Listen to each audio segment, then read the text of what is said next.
Welcome, everybody. Welcome to the webinar of Saptarishis Astrology. And we are in the next chapter in the series of how to improve our planetary karma. And today we have chosen planet as Mars, the planet of action, planet of vigor. And so we have decided that we are going to take less number of breaks because the planet is Mars, and to present it, to teach it, we have none other than Kṣaṇāti himself. So I welcome Kṣaṇāti. Welcome to the webinar, and thank you so much for conducting these webinars for us and enlightening us, inspiring us to learn about planets. Thank you so much, Kṣaṇāti, and welcome. Namaste, Madhuraji. Thank you so much. I'm always so grateful for your support, for your kindness, for your intelligence. Thank you so much for helping support and facilitate this amazing work with Jyotish. As always, I'd like to give a special thanks to Sunil, John, and rest of the team here at Saptarishis Astrology. It's such a profound honor to be a part of this team and to continue to do great research and work in the field of Vedic astrology. Today we have a very exciting webinar planned, how to improve our planetary karma with Mars. And believe it or not, this is the 8th installment in the How to Improve Our Planetary Karma series. And after we're completed with the Mars webinar, there will only be one planet left. There will only be the moon. And then we will have completed the entire series. So it's a very exciting time. There's a very special reason why Mars was chosen, because currently Mars is in Scorpio. Scorpio, being ruled by the planet Mars, is very powerful when Mars is in Scorpio. So we're at a very significant time as well where Mars has a lot of planetary strength. So it's a really good time to talk about Mars when Mars is so strong. I think that it's very exciting that we're talking about Mars. Mars is considered by a lot of Vedic astrologers to be considered a malefic planet. And whenever we look at malefic planets, there's a lot of fear around them. Because they're malefic, we fear them, and sometimes we give them a bad rap. In other words, we give them a bad understanding because we look at them like villain. But there are so many beautiful things about Mars and the karma which Mars supports. So I'm hoping in our time together today, even though we'll talk about some of the challenges that Mars bring up, we're trying to paint a brighter, more positive picture of Mars, because I don't think we need to fear really any of the planets as much as we need to respect their qualities. So very exciting as we jump into how to improve our planetary karma with Mars. And I just want to thank everyone from all over the world for joining us today. Namaste and Namah Shivaya. Namaste.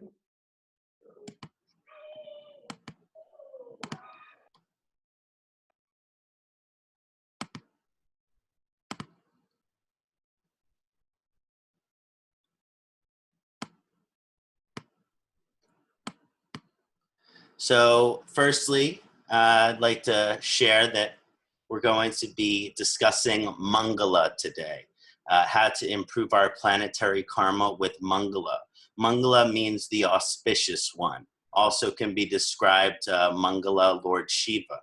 But in this sense, Mangala specifically describing Mars, Mangal meaning the auspicious one. And so we're going to determine how to activate our maximum energy, Mars being the planet of energy, empower strength, courage, and confidence, because Mars really possesses those qualities, unlock our full ambitions or motivations, and to achieve anything and everything our energy goes towards, our ability to accomplish that which we set our minds to. I'm Kṣaṇāti from Philadelphia, Pennsylvania.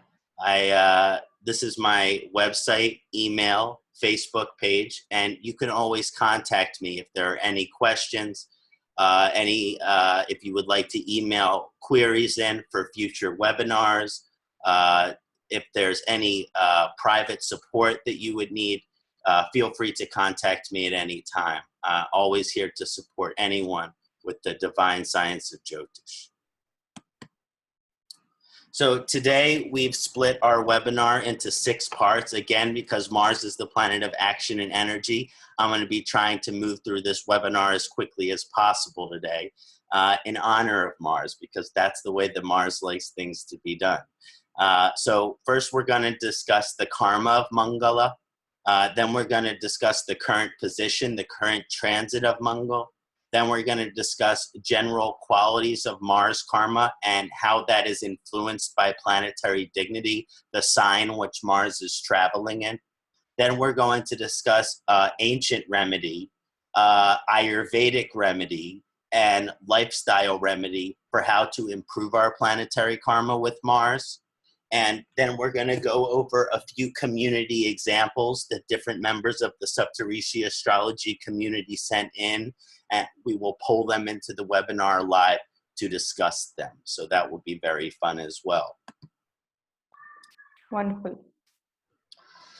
I always like to start the webinar by honoring the planet through traditional Vedic mantra, Sanskrit mantra, and the Mars mantra is one of my favorite mantras. So for a quick moment, we're gonna, if all of the people who are watching this or joining us now, if you can join me for 3 Om, and then I'm gonna do a shortened version of this Mars mantra together, just so we can really summon, channel the energy of Mars with us together today.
Om Dharani Garbha Sambhuta Vidyut Kanti Samaprabham Kumaram Shakti Hastam Cha Tham Mangalam Pranamamyaham. Dharani Garbha Sambhuta Vidyut Kanti Samaprabham Kumaram Shakti Hastam Cha Tham Mangalam Pranamamyaham. Dharani Garbha Sambhuta Vidyut Kanti Samaprabham Kumaram Shakti Hastam Cha Tham Mangalam Pranamamyaham. Om Kram Krim Kram Sa Baumaya Namah. Om Kram Krim Kram Sa Mangalaya Namah. Om Kram Krim Kram Sa Baumaya Namaha. Om Kram Krim Kram Sa Mangalaya Namaha. Hari Om. Om Namah Shivaya. Jai Shri Mangala.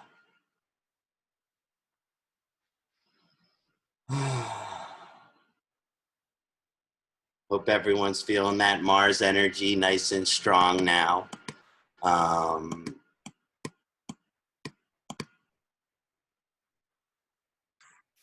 Yes.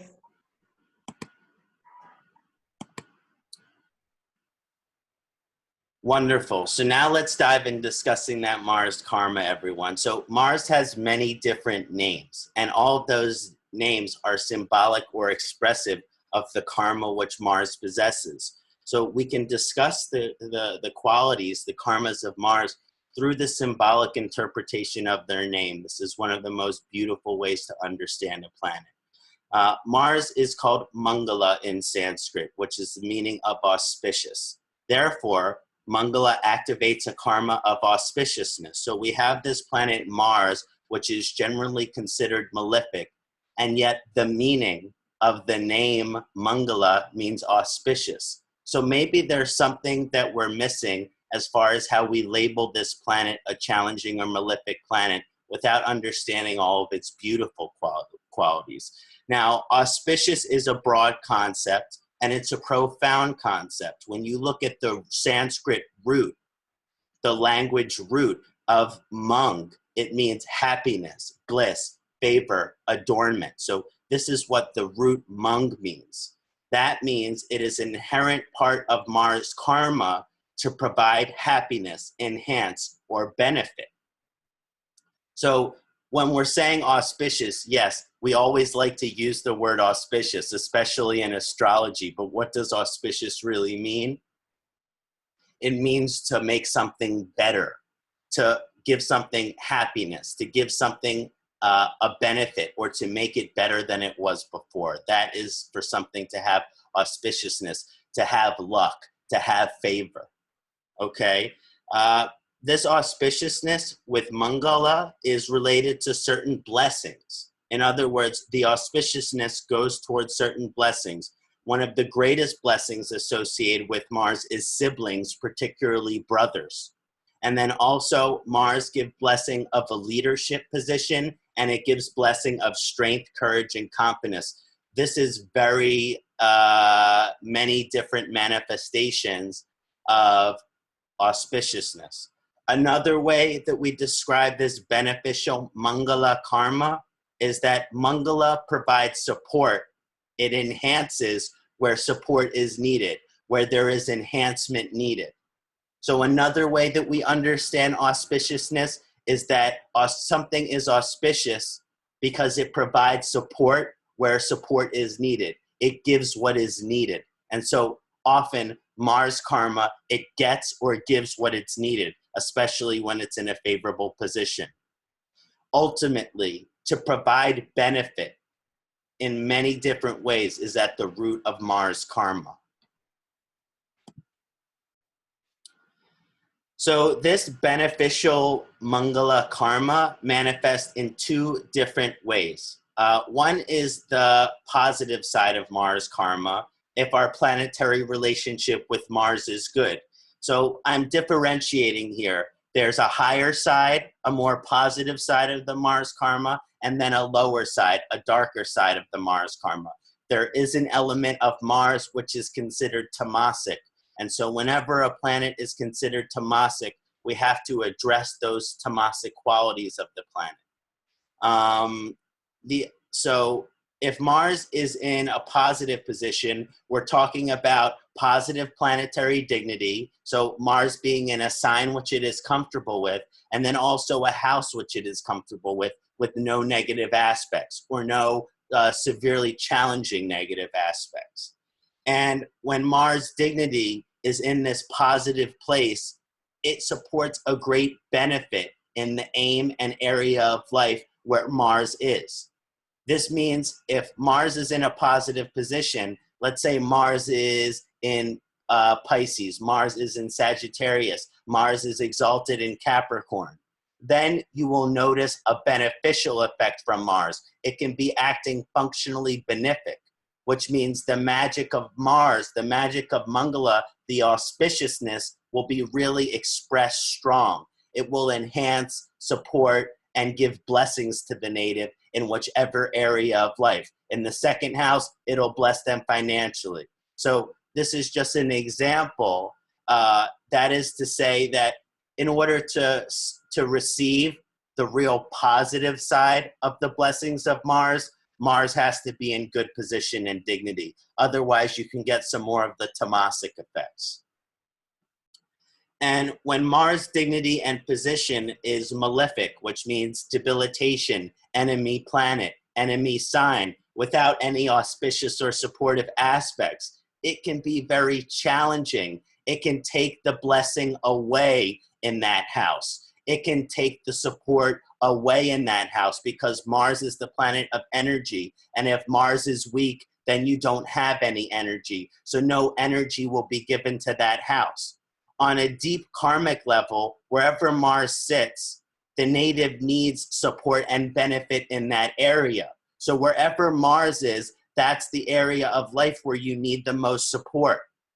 However, if it's in a negative dignity, acting as a malefic force, you will have no support in that area. You will have no benefit in that area. So even though by having Mars in that house, you need support, you need benefit in that area, if Mars is in negative dignity, you could really feel the lack of support.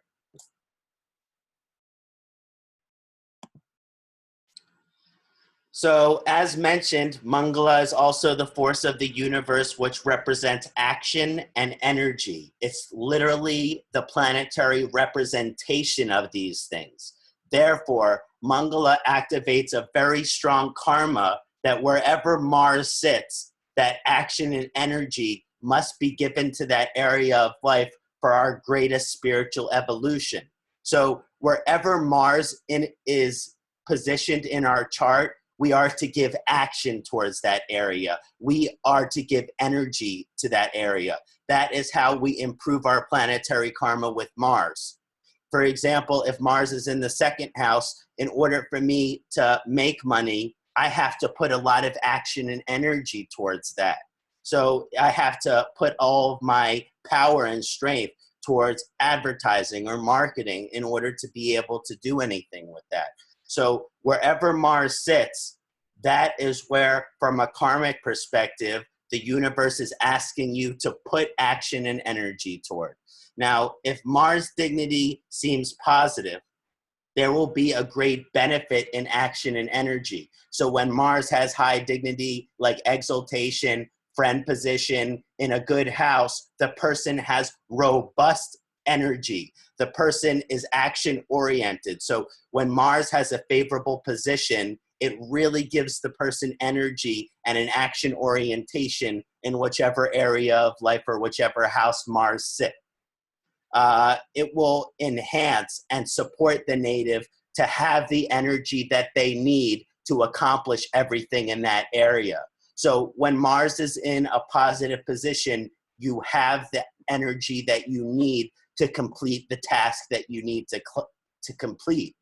But when Mars is in a negative position or negative dignity, these people have no energy. These people are have not action. They are lazy energetically. And this isn't necessarily their fault at all, even though all our karma is our responsibility.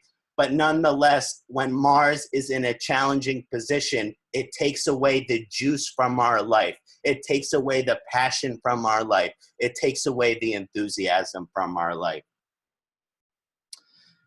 It can make it hard to get the energy that you need to do what you need to do. Now, wherever it sits, Mars sits, the individual needs to be action-oriented and give energy to that level, to that area of life. But if the Mars is in a negative position, they will not have the energy to do it. For example, let's say you are looking at a debilitated Mars in the 10th house of career. In order for them to be successful in their career, they will need to give all of their energy to their career, and they will need to be action-oriented in their career. But because of the debilitation of Mars, when it comes time to doing something there for career, they feel exhausted. They feel like they don't have the energy to do what they need to do. Maybe they even aren't even able to make it to work on time because they don't even have the energy in the morning that they need to get up to be on work on time. These are just some examples of how a more challenging Mars karma can influence our loss of energy.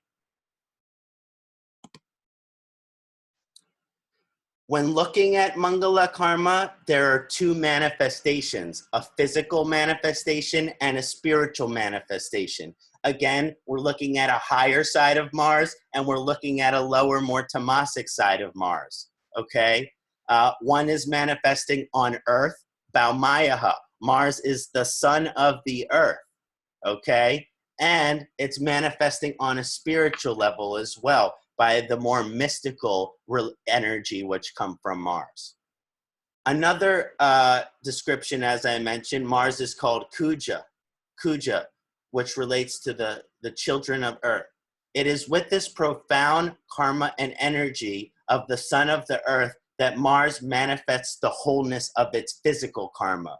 There is a very strong relationship between Mars and Earth, and there's a connection to the earthly plane like nature, okay?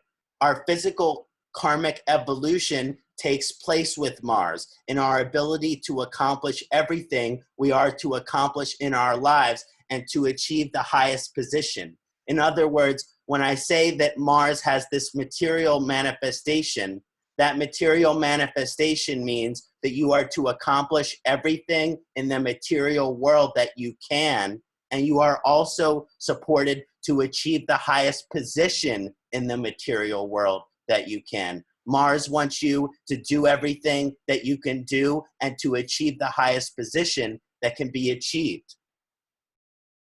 And Kuja supports the native to do whatever needs to be done in terms of action on the physical plane. In whichever house Kuja sit, there will be a series of tasks and achievements that must be achieved, completed, and accomplished for our highest alignment and karmic evolution with Kuja. In other words, if Mars is in the second house, there is a certain amount of tasks or goals that we need to work towards in order to be successful financially. If Mars is in the seventh house, there will be a certain amount of tasks that need to be completed in the relationship in order for there to be success in the relationship, in order for there to be marriage. And when we accomplish these tasks, that's when we fully align to our karmic evolution with Mars. If Kuja is acting functionally beneficial, the individual will have a strong sense, will have a strong knowledge of what their tasks are. In other words, if Mars is in a good position, usually the individual knows what they need to do in order to be successful, in order to achieve, in order to grow in that area of life. And so they can put energy towards doing that because they know what to do. However, when Mars is in a negative position, if acting like a functionally malefic or challenging planet in one's chart by negative dignity or position, the person will not be able to complete tasks which they start because they might not have a good understanding of what they need to do exactly. And when you don't have any goal, when you don't have any destination, well, it's hard to put work towards completing a goal. It's hard to put work towards reaching that destination.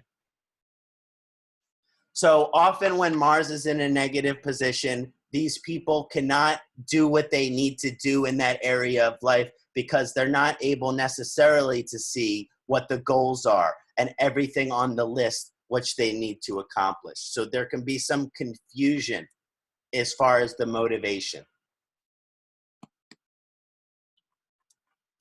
Another great way to describe Mars is called Kṣaṇāti.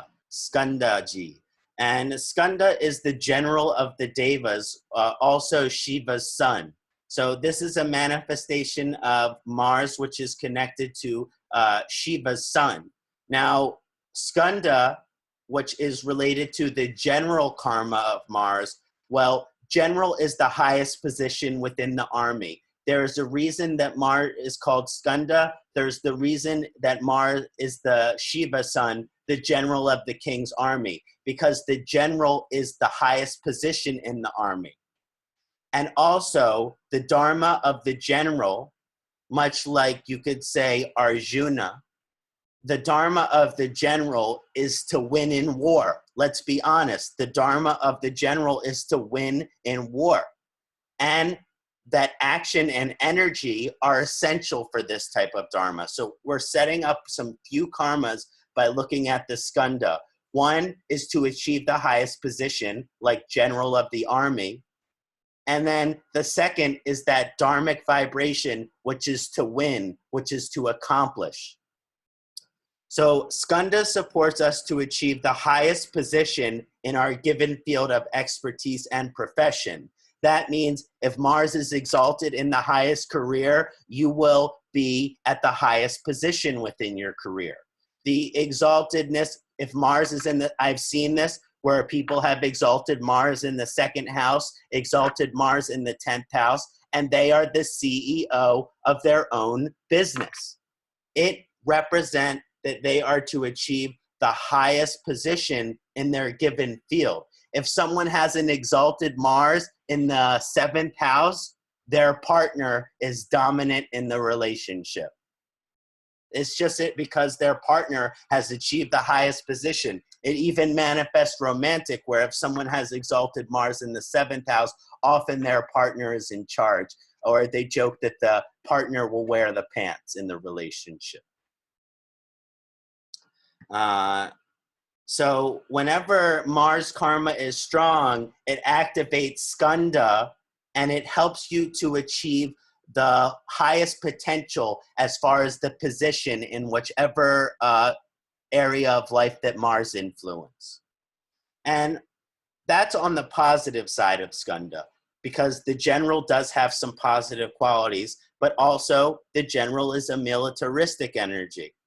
Skanda karma suggests an activation of a certain fierceness, which is the more rajasic, not tamasic, but rajasic side of Mars, which is pitta dosha.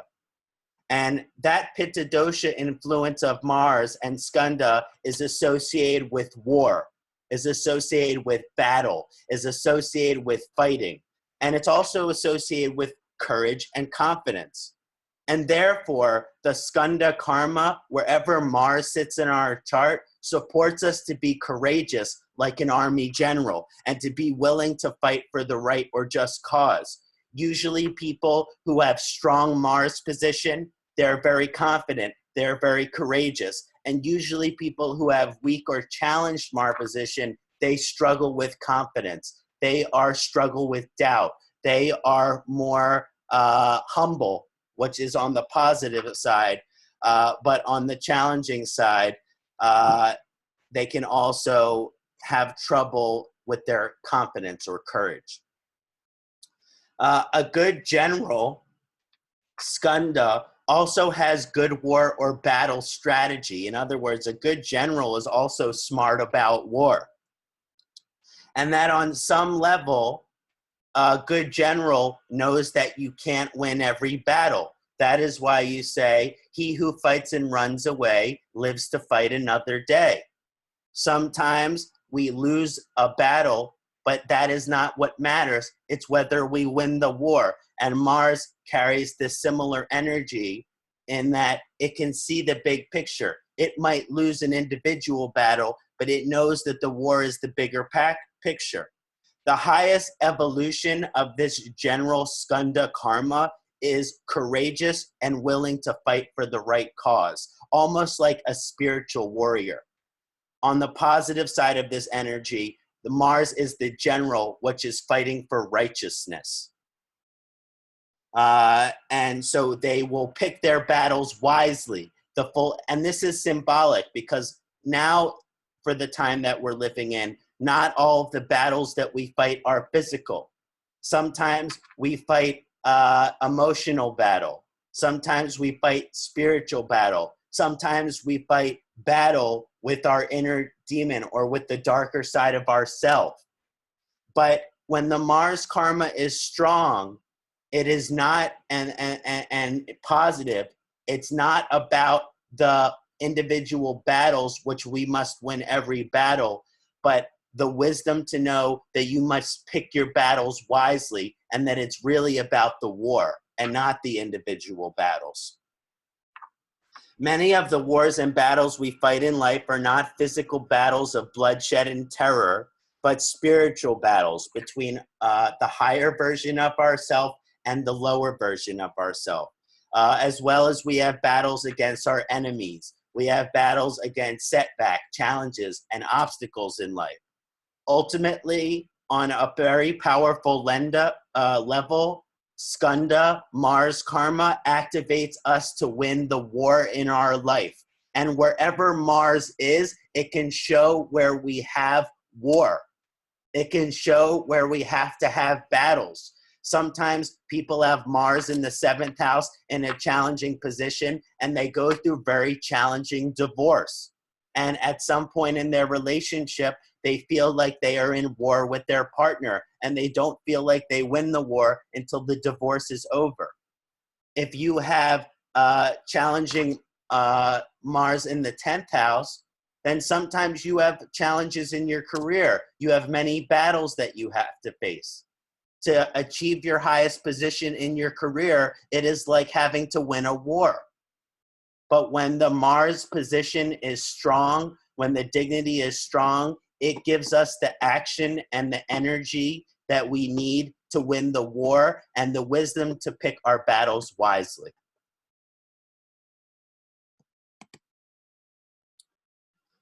So now I want to talk a little bit about the current position of Mars. It's very significant because Mars is in its natural sign.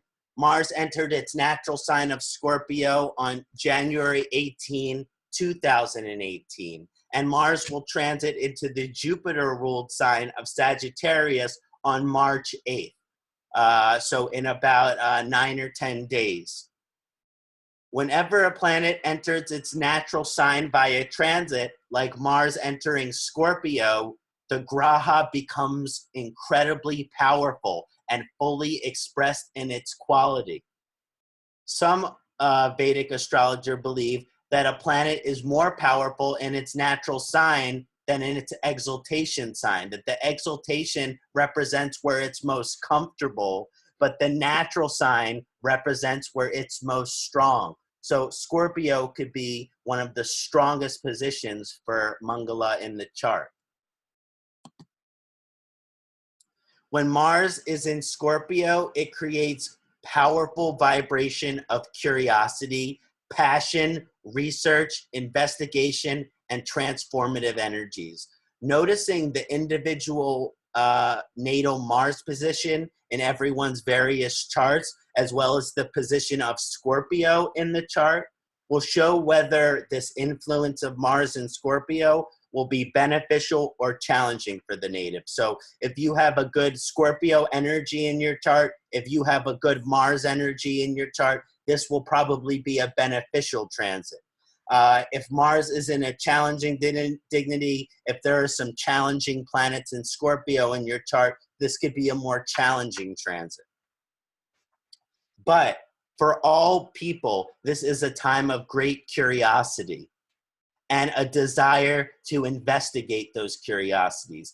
Because Mars is in Scorpio now, every single human being on this earth is functioning in a more curious way, which means we are thinking outside of the box. We are curious about things which we do not know. This is a very beautiful time for investigating knowledge which we wish to investigate.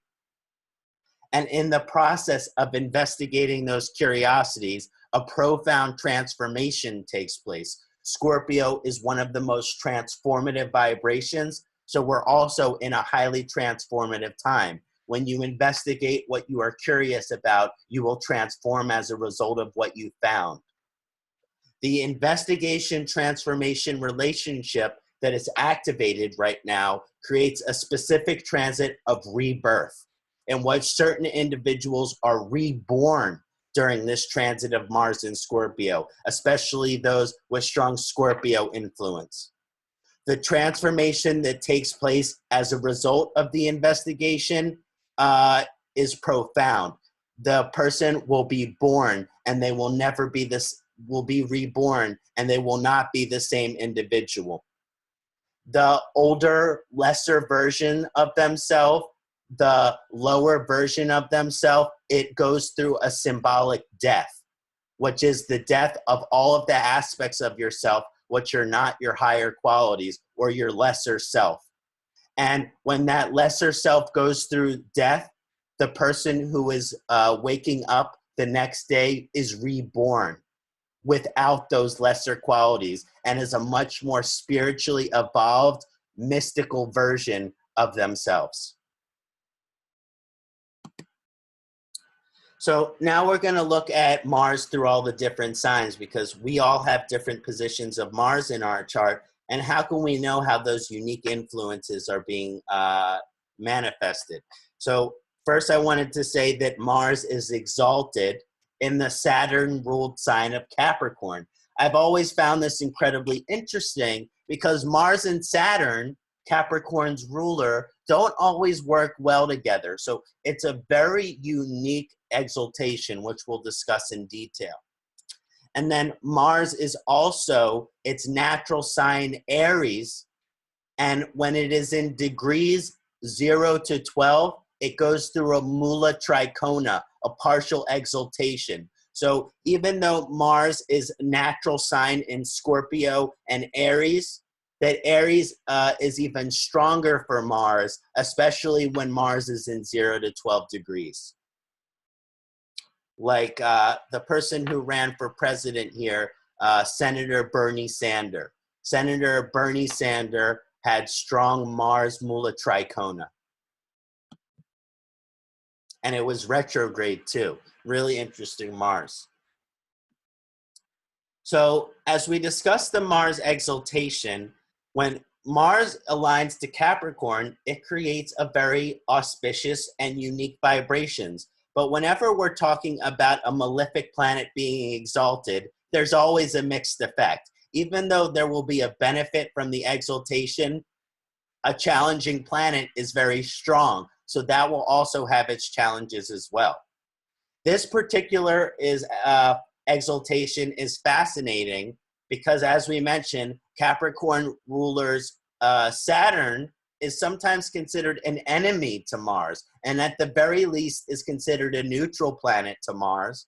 So why is it exalted in Capricorn? It's a very rare energy that a planet is exalted in its enemy's sign.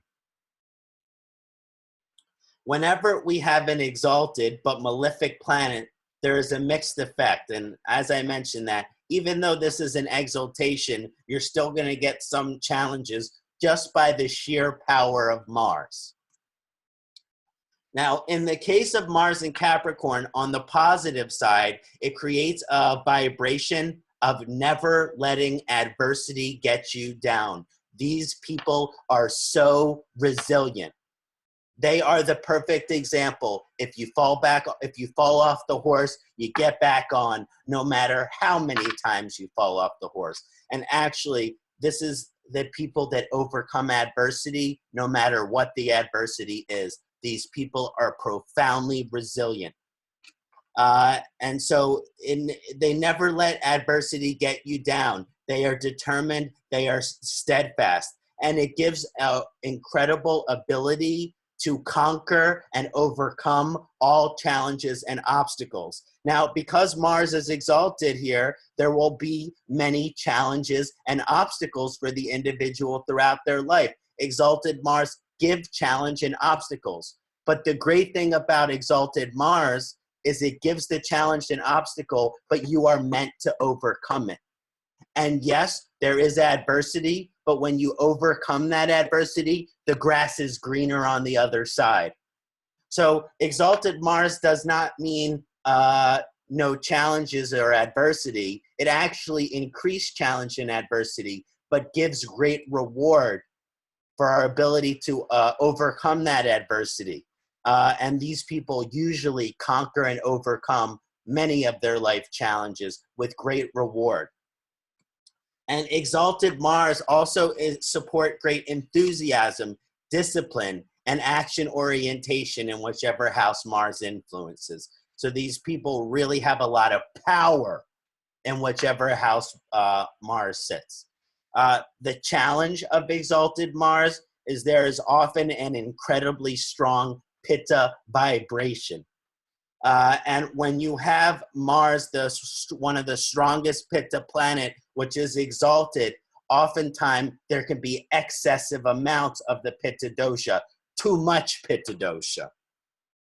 And it can create an imbalance of energy and action in whichever area of life it influences. because of the excess pitta. So therefore, if exalted Mars is influencing money or career, like second house or 10th house, these natives can have an unhealthy focus of energy on money and work. In other words, they become like a workaholic because it is an unbalanced amount of Rajasic energy, which means they give too much action to it. They give too much energy to it. It's not in the proper priority. And so oftentimes it can be compulsive, it can be addictive, and it can also be obsessive in whichever area of life Mars is. For example, if exalted Mars is influencing work, then person is workaholic, which means they work, work, work, have no time for play, have no time for love, have no time for family, have no time for fun. All they do is work, work, work, work, work. And we all know one or two people in our life like this. Most likely you look at their chart, they have very strong Mars.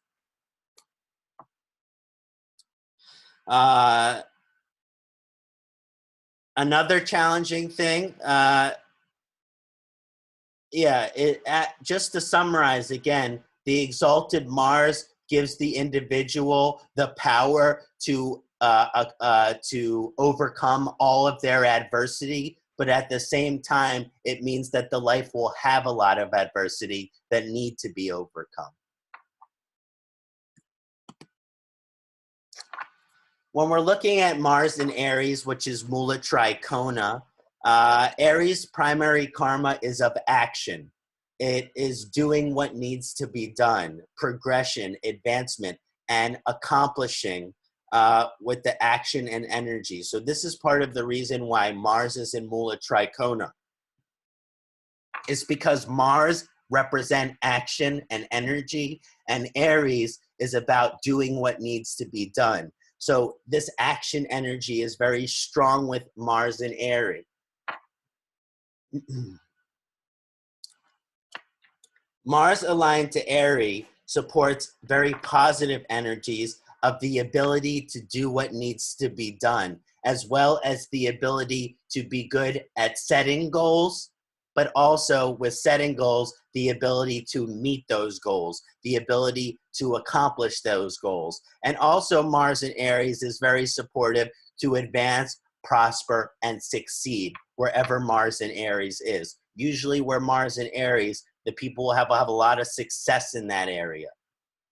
Mars in Aries allows someone to accomplish and complete that's what they set their mind to, and to be rewarded with reputation and success for doing what you said you were going to do, for doing what needs to be done.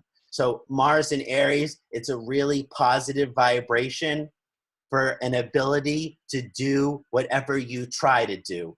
Usually you will be able to accomplish whatever you wish to accomplish.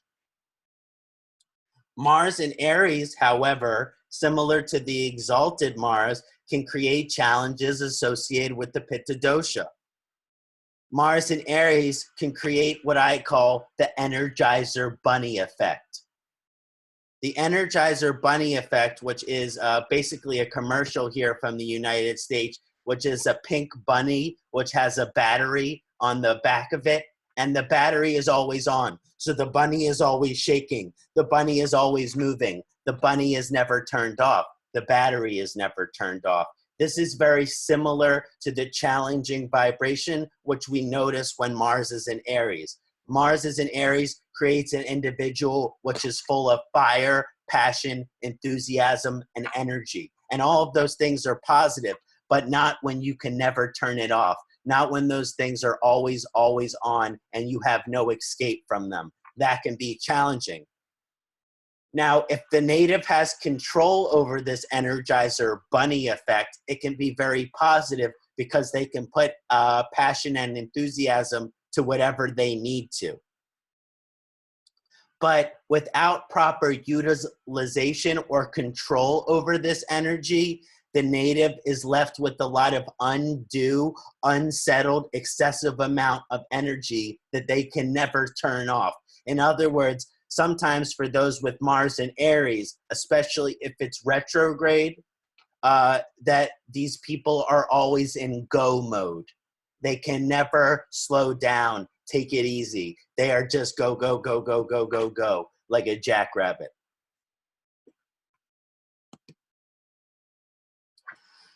Now, when looking at Mars in debilitation, it can be very challenging. Mars aligned to Cancer creates a very inauspicious and malefic vibration. Mars is the general of the king's army, Skanda, and Cancer ruler, the moon, is the queen. The general and the queen do not have that much in common, do they? Except the fact that they both honor and respect the king, which is represented as the sun. The moon is the representative of devotion, unconditional love, the feminine energy, care, empathy, sympathy, and support. While Skanda is more like war vibration that do not align very well with the karmas and energies of the moon.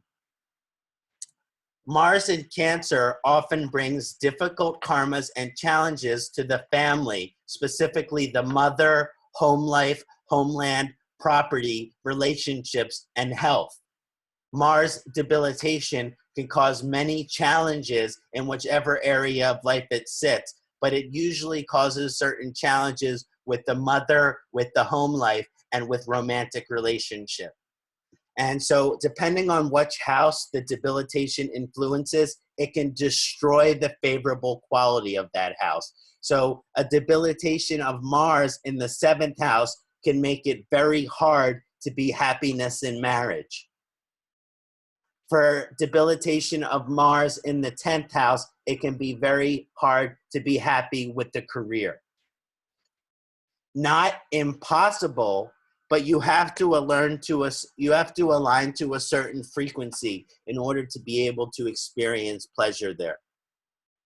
And very often when I see Mars in debilitation, I think trauma. I think post-traumatic stress disorder. Often people have traumatic experience wherever debilitation of Mars is. That means they must deal with disappointment, trauma, and loss wherever the Mars of debilitation sits. Now, I never like to talk about something as completely negative. There are some favorable qualities of a debilitation of Mars. When a planet is debilitated, it loses power. And because this malefic planet has lose power, well, you're also going to get less power of the negative expression. So even though the manifestation of the Mars karma is challenging, it might not be that strong. It might not be something that influences your life so much on daily basis as much as when it is activated through transit and Dasha. There is this favorable quality because when you deal with a certain amount of trauma, it supports the native to push through that trauma, to work through that trauma, to work through that emotional challenge. And so when we have certain traumas and we work through them, it creates resilience. That is why they say what doesn't kill you makes you stronger. So even though people with Mars debilitated have a lot of trauma in the area of life which Mars influence, that still they are very resilient and are very strong at overcoming trauma and emotional challenges.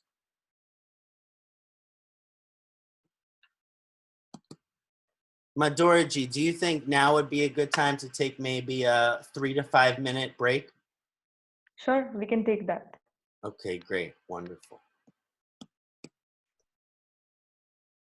See everybody soon. Yes, sure. 5 minutes break. We'll be back soon.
Namaste.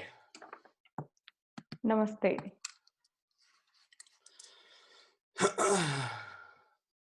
Madhurji, can you activate my video again?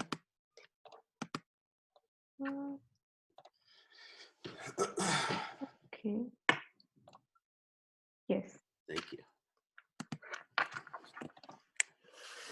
Namaste. Perfect. Welcome back, everyone. Hope everyone is enjoying our webinar today. We're going to dive back in and talk about Mars in some different positions, and then look at some live examples together.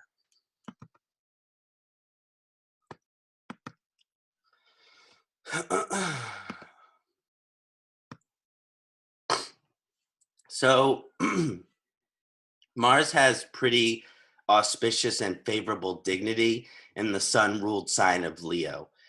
This is in part due to the favorable relationship between the sun and the Mars. The sun and the Mars are two of the best friends in Jyotish, because the sun is the representation of the king, and Mars is the general of the king's army. And all through history, the general of the army and the king have had a very tight and powerful positive relationship. Often the king or sun can represent a vision of truth for the people. And Mars, the general of the king's army, helps bring that vision to fruition through action. So oftentimes the sun can represent the vision, but Mars can represent the actions that are necessary in order for that vision to manifest. When Mars aligns to Leo, it creates powerful energies of courage, confidence, power, action, energy, and leadership. Often this leadership potential will manifest with a lot of power and prestige and reputation. So when Mars is in Leo, it helps to really support the power, energy, and leadership potential for the native. On the challenging side, again, Mars is Pitta and Leo is Pitta. So again, you're getting an excessive amount of Pitta energy, and these excessive fire energies can create Pitta type imbalances like irritability, inflammation, restlessness, discontentedness, frustration, etc.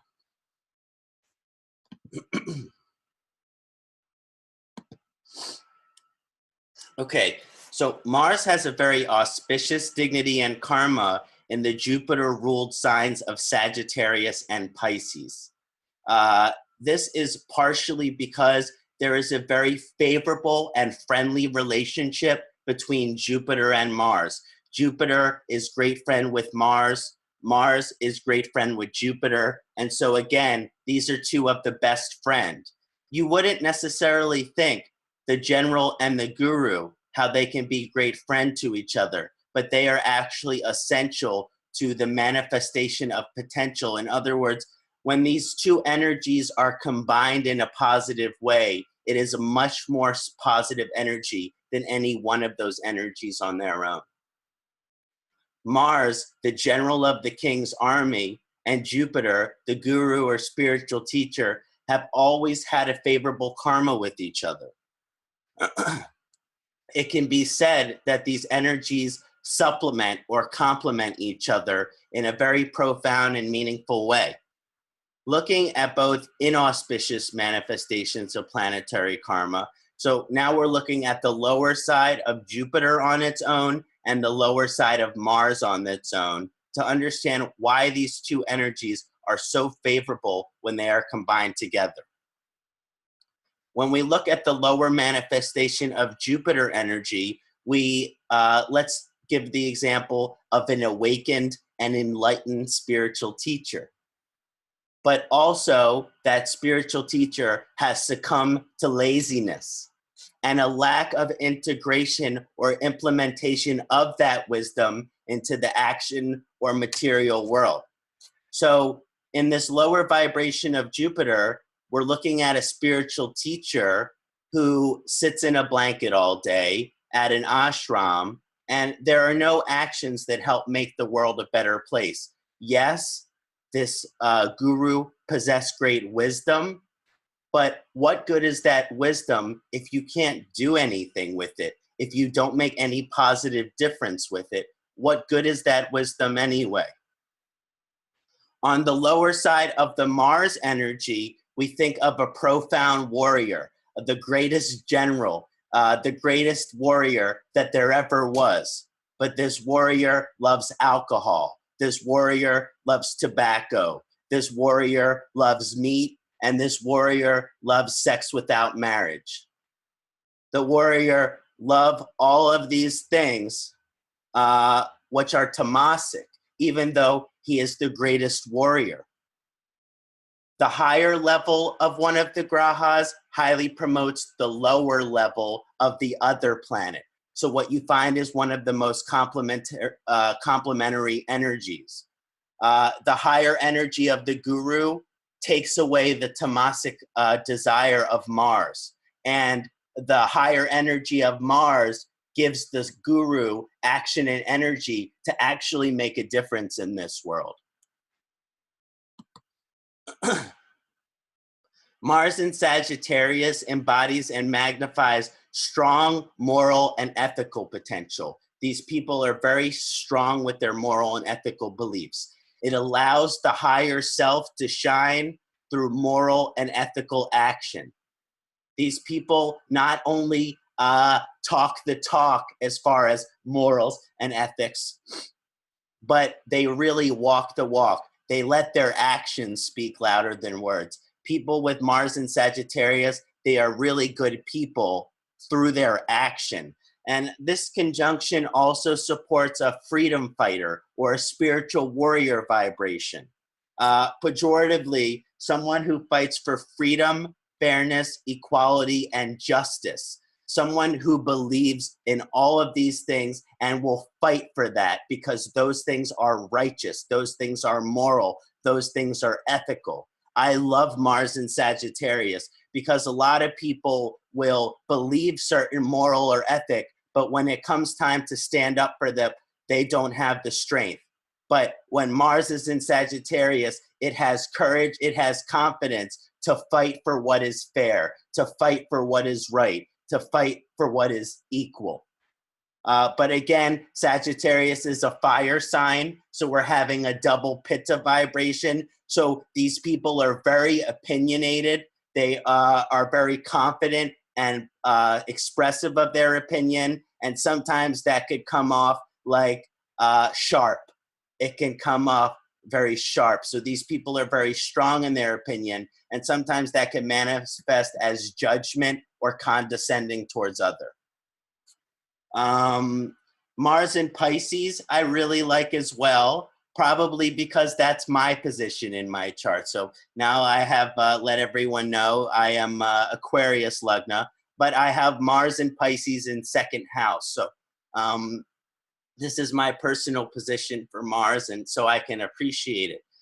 Mars in Pisces is highly philosophical, it's intuitive, and it's mystical because these are the qualities of Pisces. It supports someone to have strong spiritual principles, intuitive understanding, and esoteric wisdom, which is to be put into action. So they are usually very philosophically oriented, but they want to do something with that philosophy. They want to do something with that knowledge.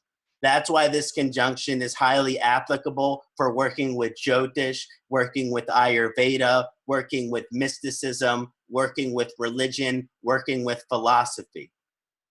Also, this alignment brings a deep interconnection between intuition and instinct. Instinct is the physical inclination. Intuition is the spiritual inclination. So Mars in Pisces can be very helpful because it can align the spiritual and the physical intuition, which means what feels right here is also what's going to feel right in the gut.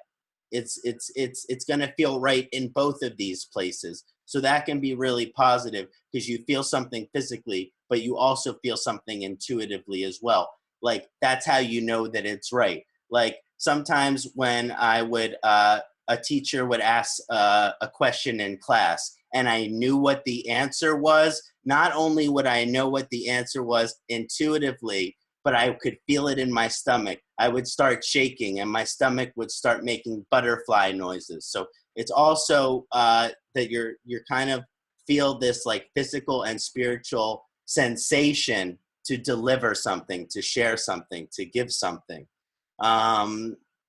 Challenges with Mars and Pisces, because Pisces is very, you could say, ungrounded at times.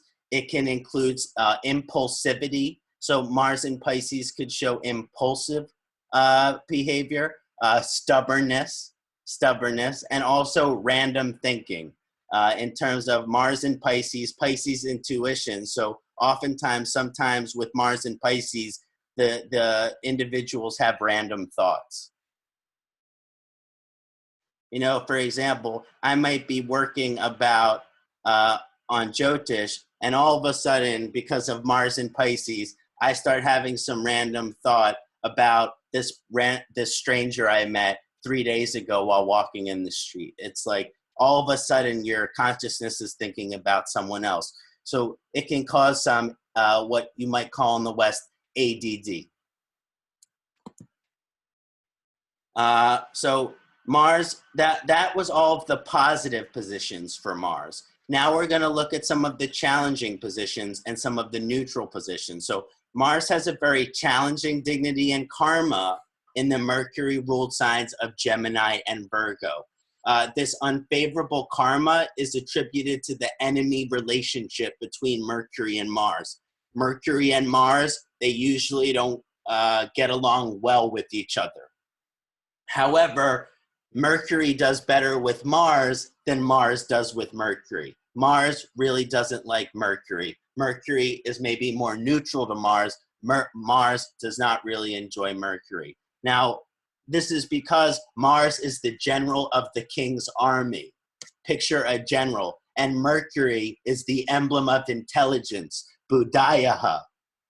You do not necessarily think of logic and war, of general and teacher. Oftentimes these energies, one is more hormonal, more action, more energy, coming from instinct. Mercury is coming from logic, it's coming from reason, it's coming from intellect. So one is coming from the body, the other is coming from the intellect. So this can be a challenging conjunction, okay? These two energies are opposing or dualistic. And so usually when they come into balance with each other, there can be very challenging.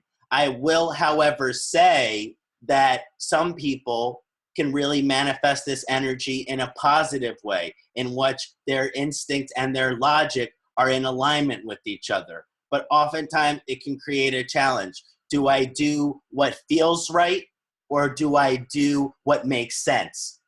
Do I do what is logical, or do I do what I'm feeling in my stomach? Sometimes these things can be more of conflict when you have Mercury-Mars relationship.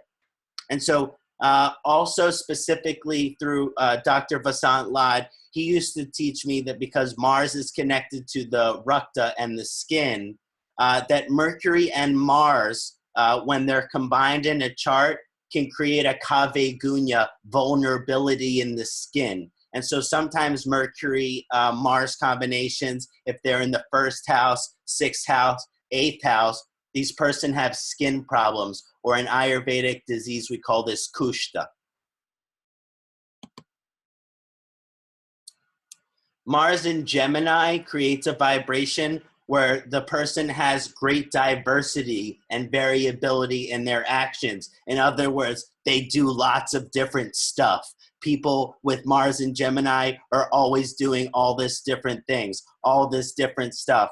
And because of the Mars energy, they're often doing many things at once. That doesn't mean that so they are multitasker. That doesn't mean that they do things better multitasking. It just means that it is their nature to multitask, to try to do many things at once, doing this, doing that, doing the other thing. They're very busy and they're also active socially. The challenging vibration of the Mars in Gemini is they are very easily distracted. Again, something you could call ADD, or even more extreme version of that is they can be all over the place, because when you're doing many things at once, sometimes you are biting more than you can chew. You are taking more than you can handle. And when you do that, it is going to create some challenges in life. Also, Mars in Gemini, because of its social interaction, can cause disturbance in friendship.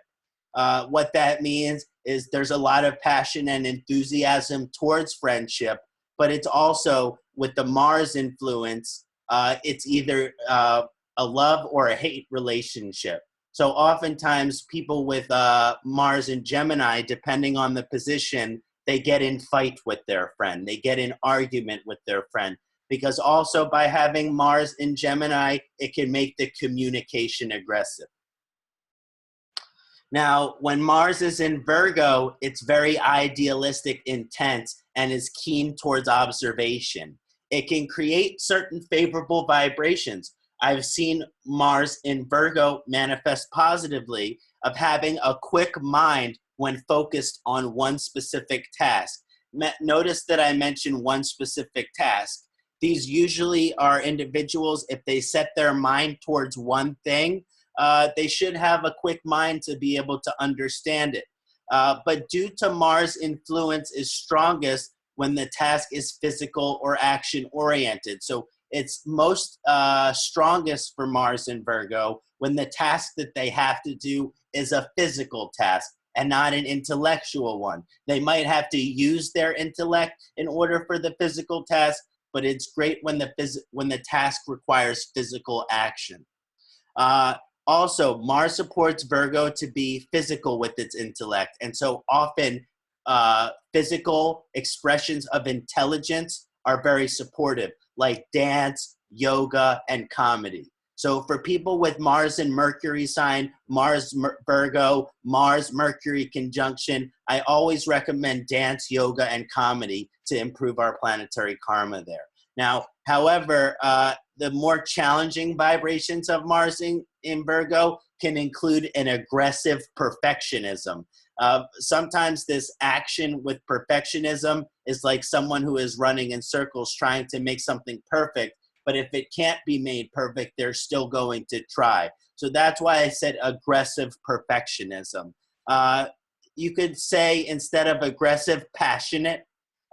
They are striving for the ideal of something with passion and energy. But again, just like the Energizer Bunny effect, which we talked about earlier with Mars and Aries, Mars in Virgo could be similar. They are not able to turn off the switch of I need to make things better. I need to improve things. They are always trying to make things better. Sometimes they can't turn off the switch of wanting to make something perfect.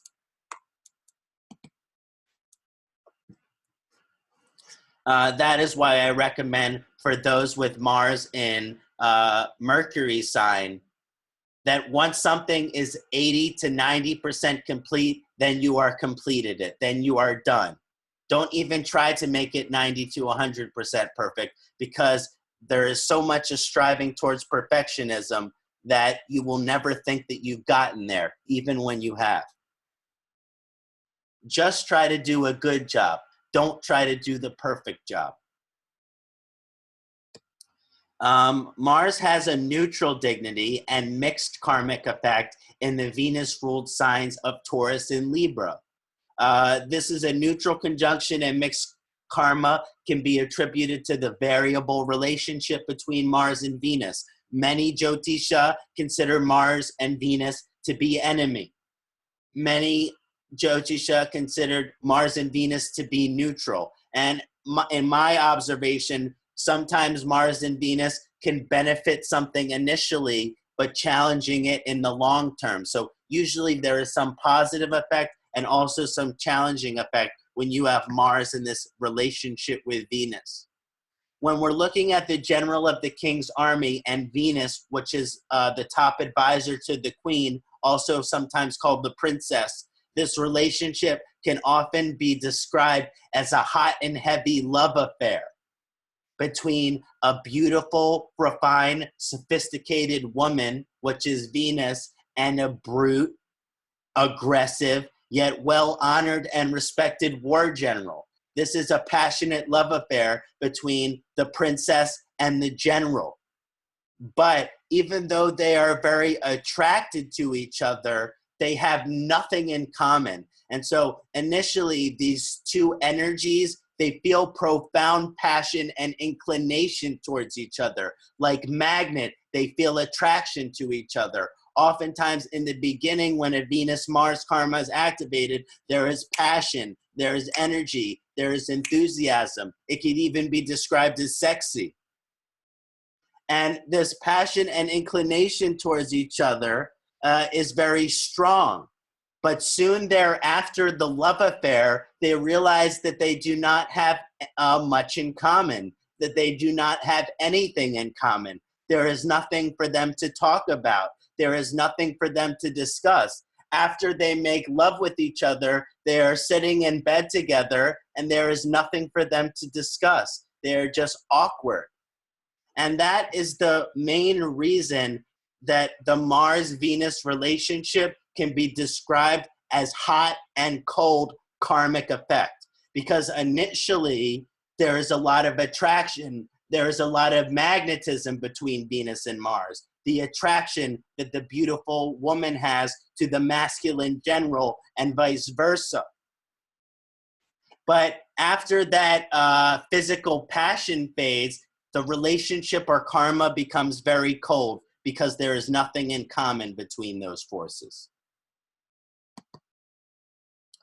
Mars in Taurus inclines action and energy towards material and financial pursuits. This inclination supports passion towards the Artabhava, which is prosperity and success. Those with Mars in Taurus, of course, it depends which position or house the Mars in Taurus is, but it indicates a strong connection to the material realm. Usually those with Mars in Taurus, they are meant to have a strong connection to the material world. They are meant to have a strong connection to money and finances and prosperity in that sense. And so on the positive side, this supports achievement and energy towards financial and material success. It is also a favorable conjunction for appreciation of the art, for appreciation of music, for appreciation of entertainment. Whenever Mars is in a Venus sign, these people have so much fun. They are like inner child when it comes to art, music, and entertainment. However, this alignment of Mars in Taurus can also be challenging because it can make the individual materialistic, where they are putting their action and energy towards material gains.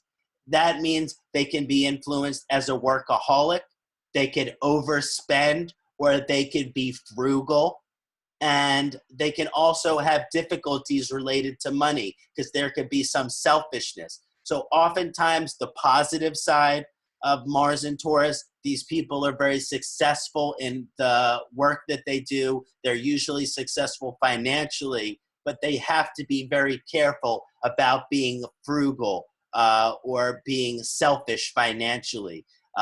They might have money, but they might not be generous about it. Now, when you're looking at Mars in Libra, it gives profound action and energy toward romantic pursuit. These people are very inclined toward romance. It also gives profound passion and enthusiasm for art, music, and entertainment, even more than Venus in Taurus does. This can, Mars in Taurus. This conjunction can also make the native an incredible artist. People with Mars in Libra, they are good at art. They are good at entertainment. Sometimes they are a celebrity like actor, and they are also good musician. So Mars in Libra, very good to actually be an artist. When Mars is in Libra, it creates a powerful energy towards the experience of the relationship or the soulmate relationship.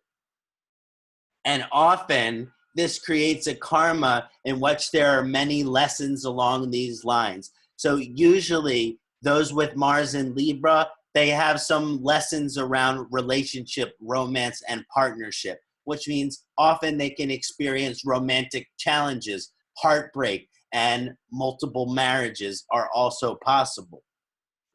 When Mars is in Libra, these lessons are around balance and what actions we need in our lives in order to get to a place of balance. Due to unfavorable dignity of Mars in Libra, this conjunction can activate relationship challenges in which the native is hot, cold in relationship. This means in the beginning, oh, I love this person, I am passionate for this person, they are enthusiastic for this person, but 2 to 3 weeks later, they are bored, they are unexcited, they are ready to move on to a new relationship. So often with Mars in Libra, especially if like 7th house in the beginning of the relationship, individual very passionate, but after a while that quickly fades and there could be like an awkwardness or a coldness. As I mentioned, this is like the love affair between Mars and Venus. Initially very passionate, but in the long run, kind of awkward and cold. One other position of Mars that I want to mention is in Aquarius. It's kind of a neutral position for Mars. Again, Mars and Saturn can have a challenging relationship with each other, but many Jyotisha consider that to be a neutral relationship in some ways. Now, Mars in Aquarius supports vibrations of innovation and action.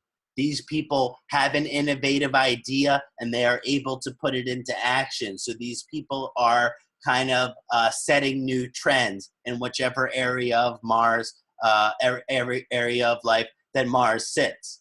It is great. It is great for someone. Is that Sunil? Is that Sunil ji? I'm there.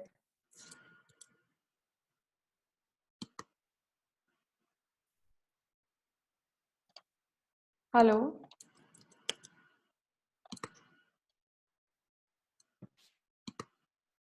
Maybe. Okay, anyway. I thought it might be Sunil.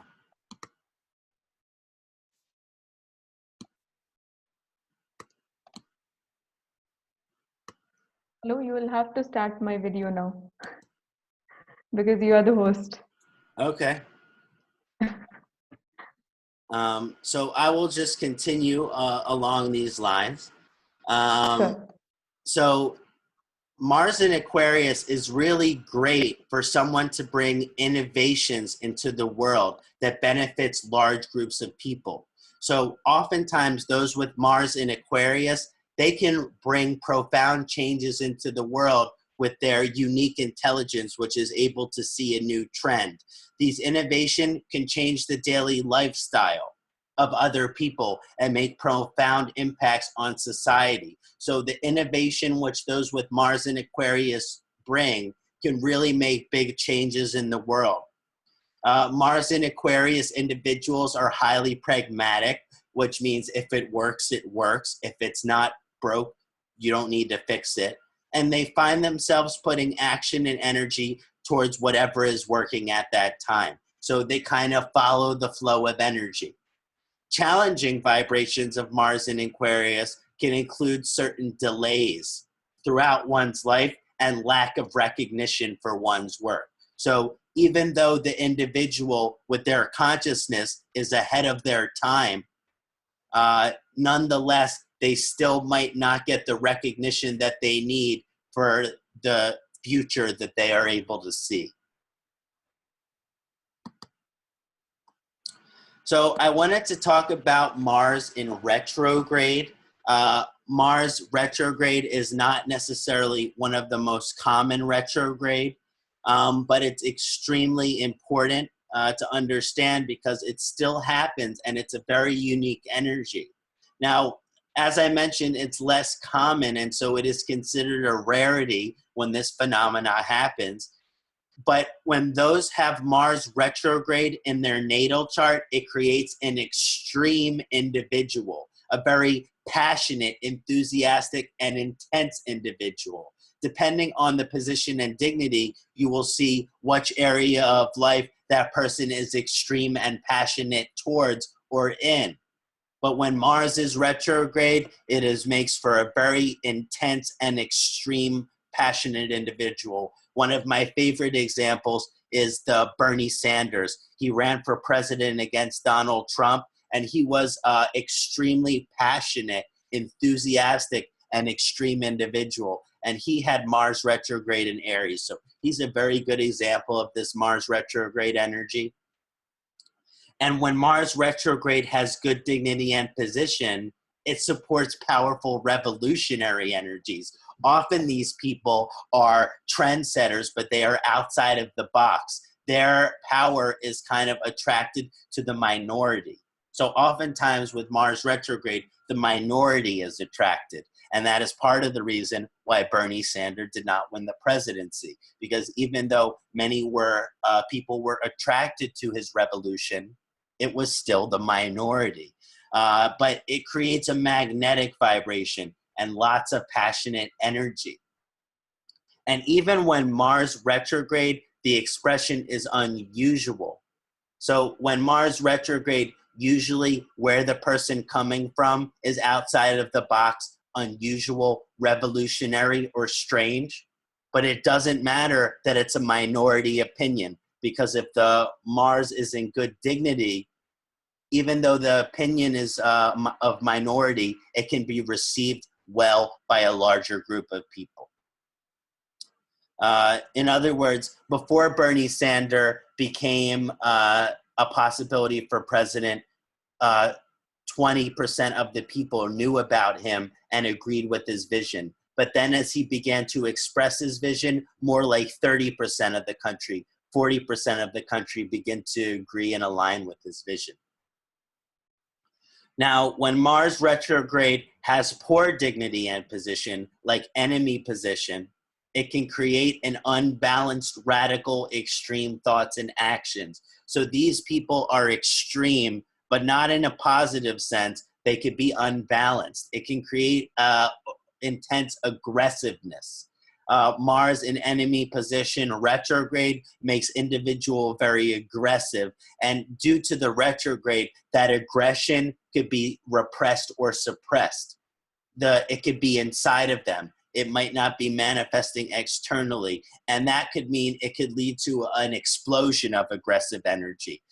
So the people with Mars retrograde in a challenging dignity or challenging house have to be especially careful to have healthy expression of their anger, because otherwise there could be unhealthy explosion of it. And this could be a challenging alignment for Mars as well, because it can make the native restless, irritable, and discontent, which are all symptoms of a Pitta.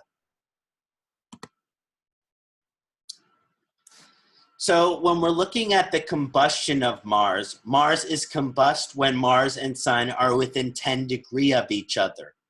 This is particularly challenging because Sun and Mars are both fire planet. And so when you have two fire planets very close to each other, it can create heavy fire problem. When Mars is combust within 10 degrees of Sun, it can cause the native to be vulnerable to Pitta aggravation physically and emotionally, especially if the Mars is in first house, sixth house, eighth house. In other words, the Pitta dosha within the native's body is vulnerable to go out of balance easily. It might not take a lot for the Pitta to go out of balance. And this includes skin disorder, Kushta, issues of heat in the body, acid indigestion, and diarrhea are just a few examples. Emotionally, these natives are temperamental, which means they are vulnerable or prone to being irritable, aggressive, and angry. So if there is a strong Mars combustion, they should really be working with a therapist, psychology, with their anger. There can be some anger work to be done. And also by this excess pitta, Mars Sun combustion, there can be a burnout effect in which there's a lot of energy in the beginning, but then not enough energy for the endurance. Like someone who is supposed to run a 400-meter race and they sprint as hard as they can the first 100 meters, making it very challenging to complete the race. Mars combustion is partially remedied though, because the Sun and Mars are friends. It's not the worst combustion, although it's high in pitta. And even though it creates this high pitta, it also creates incredible courage, incredible passion, and incredibly enthusiasm when Sun Mars are in conjunction.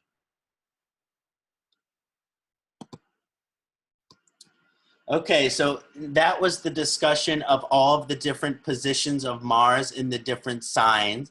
And hopefully that was very beneficial for everyone who's watching this webinar to understand their unique Mars karma and some of the gifts and some of the challenges of the unique position of Mars. Now I'm going to go over some remedy for Mars. In my opinion, this is the most important part because yes, it's very helpful for us to understand how the planetary karma is influencing us. But even more important to know what we can do to improve the planetary karma, to reduce the malefic expression of the planet and empower the auspicious. So Tuesday is the most beneficial day of the week to honor Mars, and that's why we're holding this webinar today on a Tuesday. So Mars is very strong. And we honor Mars by wearing the colors red, orange, and pink. These are all very positive colors for Mars. Pink is very good when there is excess pitta because it's a more cooling color for Mars. We also honor Mars through the traditional Mars mantra, the mantra which we performed earlier in our session today, followed by repetition of the tantric or seed sound in repetitions of 108. This is, I always recommend this to be done on a Tuesday. Now, we also honor Mars through prayer in front of a well-designed Mars yantra. I'm a believer in the power of mantra. I'm a believer in the power of yantra. I'm a strong believer in these ancient practices, which are to improve our karma with Mars. We also honor Mangala by wearing gemstones, red coral, and carnelian on the ring finger. So, but again, you have to be careful with these gemstones because they increase the pitta in the system. Oftentimes the Mars gems can be aggravating to the pitta in the body. But if the person has lack of energy, person has lack of confidence, lack of courage, lack of strength, sometimes there's nothing better than a Mars gemstone.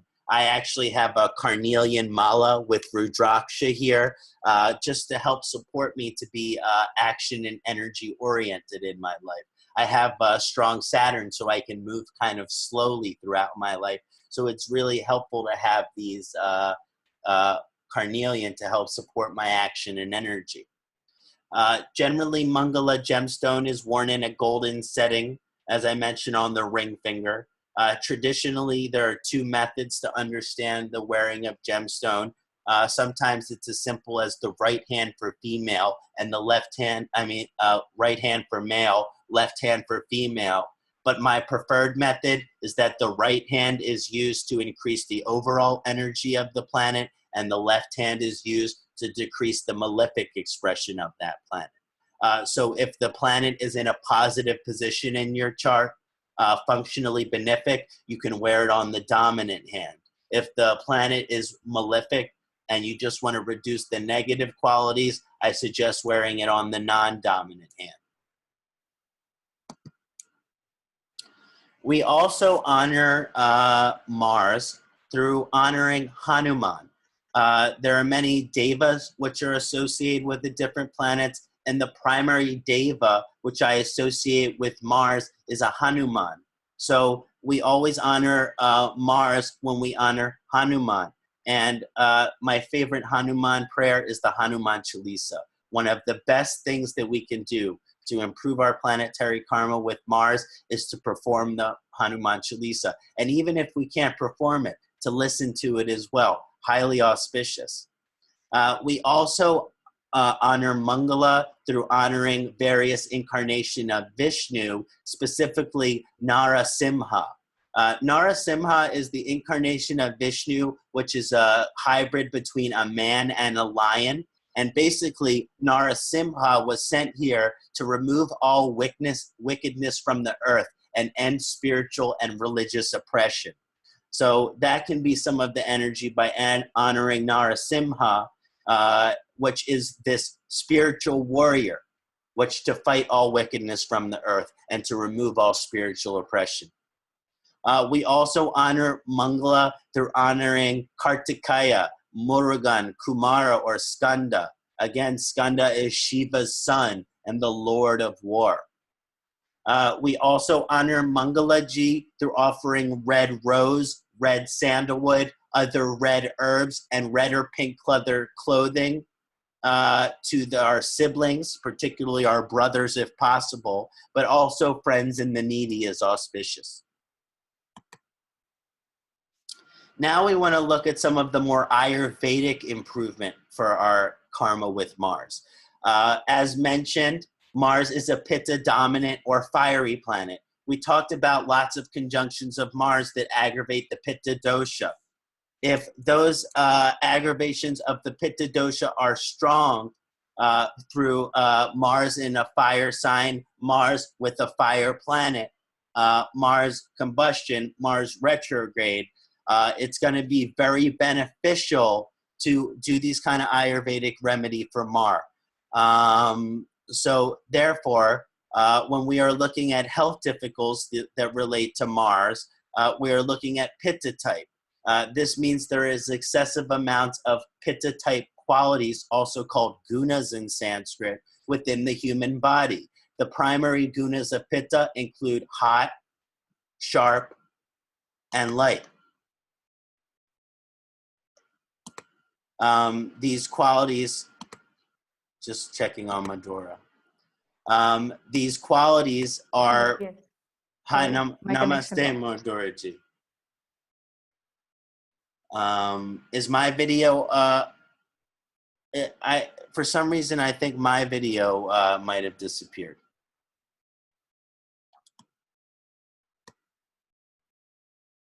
Yes. How can we bring the video back? Oh, did it just come back? Yes, yes. Okay, great.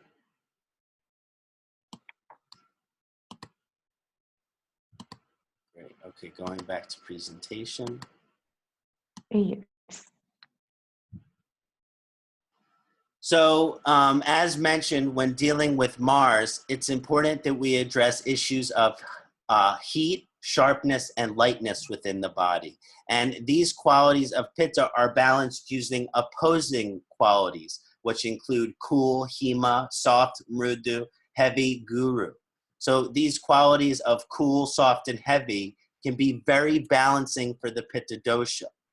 Now, even though there is strong Mars indicates the native could have an affinity for hot and spicy food, I have Mars in the second house, so I love hot and spicy food. The more pungent, the better for my taste, as well as it can have a desire for meat, alcohol, and tobacco. These things are not good for the body, and they're especially not good for individuals who have Pitta problem. So excessive consumption of these foods often lead to lots of Pitta type health challenges. This include acid indigestion, skin disease, liver disease, heart disease. It is best to only enjoy these types of Pitta aggravating item with extreme moderation, especially when we are seeking to improve our planetary karma with Mars. We have to be very careful of our consumption of spicy food, meat, alcohol, and tobacco.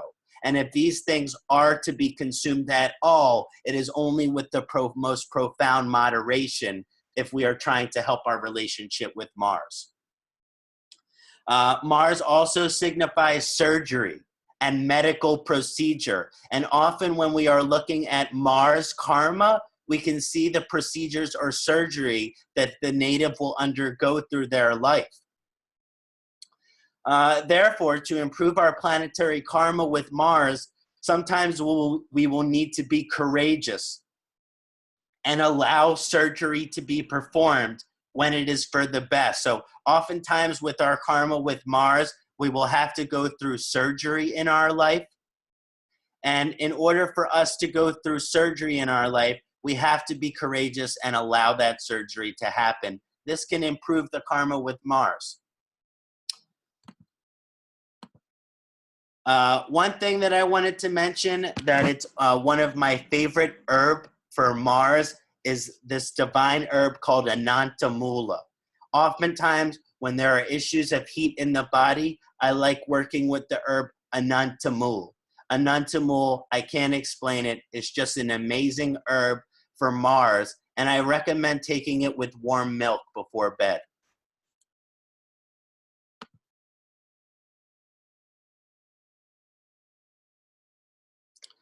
So now some lifestyle improvement Mars karma. It will greatly aid and improve our karma with Mars to empower action and energy in every aspect. How many times today have we talked about how important action and energy is for Mars? That means if there is an action to be taken, it improves our planetary karma with Mars to take that action. Therefore, our karma with Mars is severely challenged when we procrastinate, delay, ignore, or distract ourselves from taking action. In other words, one of the worst things that we can do for our relationship for Mars is when there is something to be done that we don't do it, that we procrastinate, that we delay, that we don't do it.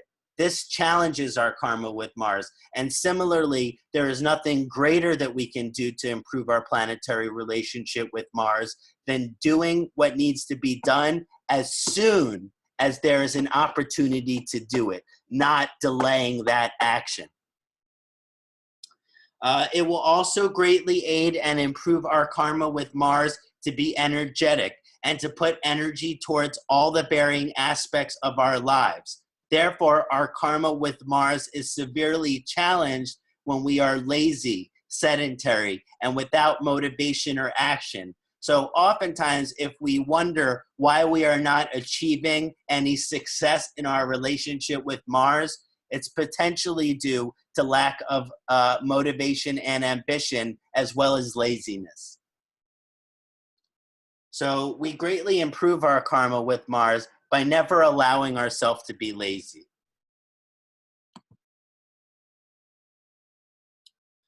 Okay, so it will also greatly aid and improve our karma with Mars to set goals and put all our energy toward reaching those goals.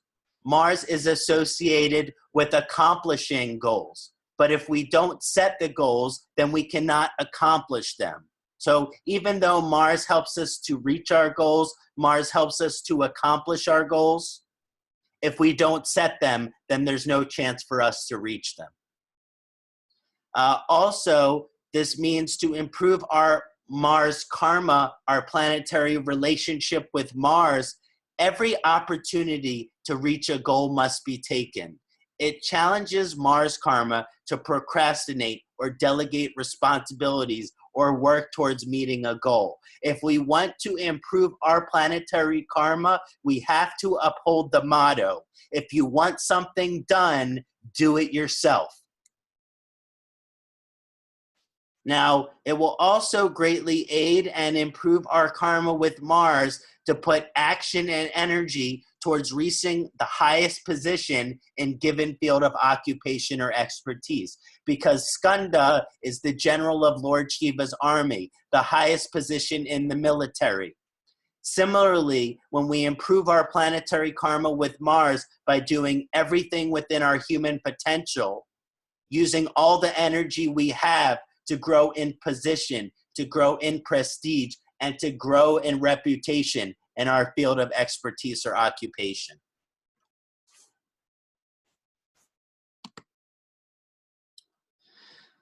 Some other additional things that are really great for how to improve our planetary karma with Mars is to have a healthy amount of competition in our life, particularly physical competition such as sports. There's nothing better than we can do for Mars to view and participate in healthy competition in sport. It improves our planetary karma to view physical activities and participate in them. This includes all sports. This includes yoga. This includes exercise, weightlifting, swimming, hiking, running, and so much more. It will greatly aid and improve our karma with Mars to enjoy adventure, like connecting with our inner child. Actually, Mars represents the inner child. Therefore, it'll improve our karma with Mars to do sport, to do game, to do adventure, to do trip, and all forms of play, which would activate our inner child. For me, a good example is I have always loved baseball ever since I was a little kid. Even though I am almost 30 years old, I still love baseball the same I did when I was 12 years old. And when I am watching baseball game, I feel like inner child. This is very good for my planetary karma with Mars. Okay. Another point that I wanted to mention is that it improves our planetary karma with Mars to focus our energy on relationships with our brothers, uncles, nephews, and male cousins if we have them. What we're talking about is to improve our karma with Mars. It's important to have good relationship with the men in our life. It is also supportive to improve our planetary karma with Mars that we always investigate our curiosity, especially times like this when Mars is in Scorpio. That means if we have a curiosity about something, we must follow that curiosity to improve our planetary karma with Mars. To be curious about something, but not to investigate that curiosity, it is very negative for our relationship with Mars. There is nothing better than you can do for your relationship with Mars to investigate that which you're curious about. It will also greatly aid and improve our karma with Mars to investigate the medical, mystical, occult, and esoteric, because Mars is mystical in this sense. This includes the adoption of certain mystical techniques and practices to improve our planetary karma. This includes Tantra, this includes Brahmacharya, this includes Kama Sutra, and studying shamanism, astrology, Ayurveda, yoga, and other forms of alternative medicine. Okay, great. So now we have some live examples, which we're going to integrate into looking at for everybody today. And so let's pull in some of our live examples right now. I hope everyone is enjoying this webinar. There's so much to talk about with the lovely Mangala. Yes, very much enjoying. Great.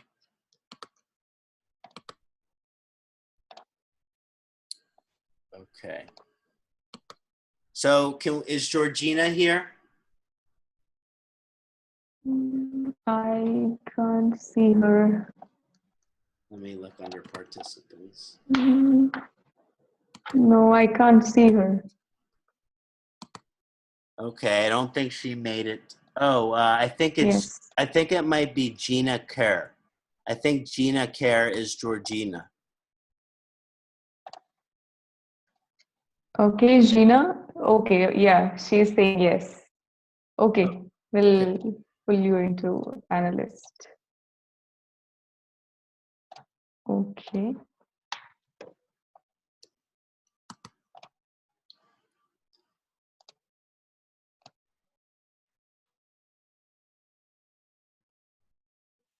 Hello, Georgina.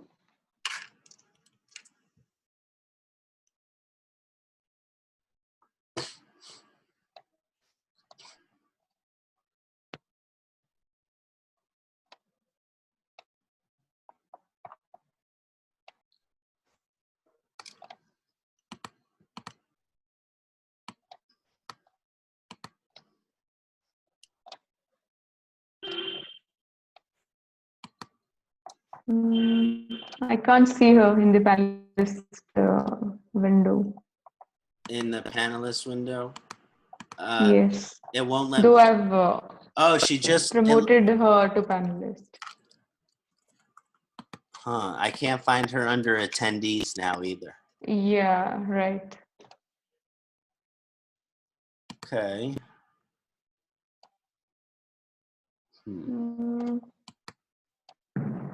She might have lost the connection, I think. Okay, well, why don't we go to the next person, and if she come back, we'll go back. Sure, sure. Okay, great. Right, right. Okay, so let's bring over is Nina Bindra. Yes.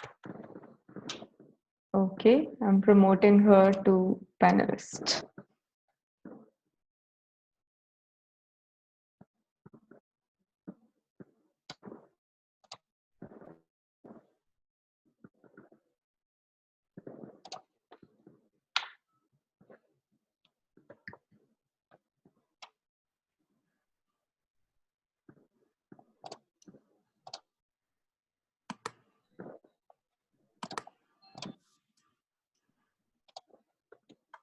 Yes. Yes. Namaste. Hello, Nina ji.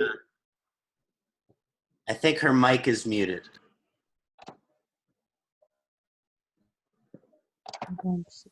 Namaste, Okay, Nina. I've unmuted her. Namaste. Hello. How are you? How are you enjoying our Mars webinar today? Oh, brilliant, brilliant. Honestly, I got so much out of it. I can't believe how accurate you were on many things about my Mars in Virgo. Oh, thank you, Nina G. It was amazing. It was amazing. Oh, thank you so much. I'm looking forward to looking at your chart together. So the question that you asked was, I would like you to give some help on how to improve our planetary karma with Mars when Mars is Atma Karaka. Yes, please. When we're looking at your chart, we find Mars as the Atma Karaka in Virgo in the 5th house with conjunction Mercury. Yes. Now, what I wanted to say just in general, when Mars is Atma Karaka, it is especially important to focus to improve our planetary karma with Mars because it's a significant lifelong influence. Our Atma Karaka has a great influence on a daily basis, and so it is always helpful when we prioritize to improve our relationship with our Atma Karaka. With Mars Atma Karaka, one of the greatest method to fully manifest this power is to have a really strong sense of instinct. Again, when I'm talking about instinct, it's that feeling in your gut when you know something is right. It's that feeling in your gut when you know that something is wrong. And this means when it comes time to take an action, when Mars is Atma Karaka, it's especially important not to procrastinate or delay, but to use that gut feeling, that instinct, to take action. That hopefully the gut, the inner physical sense will give you the confidence and encouragement to take the action that is necessary. Now, when Mars Atma Karaka is sitting within Virgo sign, conjunction with the exalted Mercury, that the Mercury-Mars conjunction, as we mentioned earlier, it can be challenging, but there are also gifts there. But both of these planets are strong because one planet is Atma Karaka and the other planet is exalted. So both of these planets have a lot of planetary strength here. This can show sometimes the duality and a challenge between action and energy, and with the logical and the rational. Again, that means that sometimes there can be a challenge between what your gut is telling you and then also what your logical or your rational mind might be telling you. Ideally, they would complement each other, but that can be challenging. Therefore, to empower Mars when it's Atma Karaka is to prioritize or favor instinct when there is a conflict between logic and instinct. In other words, when there is Mars and Mercury, sometimes there is conflict between instinct and logic, and because of that conflict, it is hard to make an action. So to improve our planetary karma with Mars, it is okay to ignore the logic. It is okay to ignore the rational. It is okay to ignore what makes sense.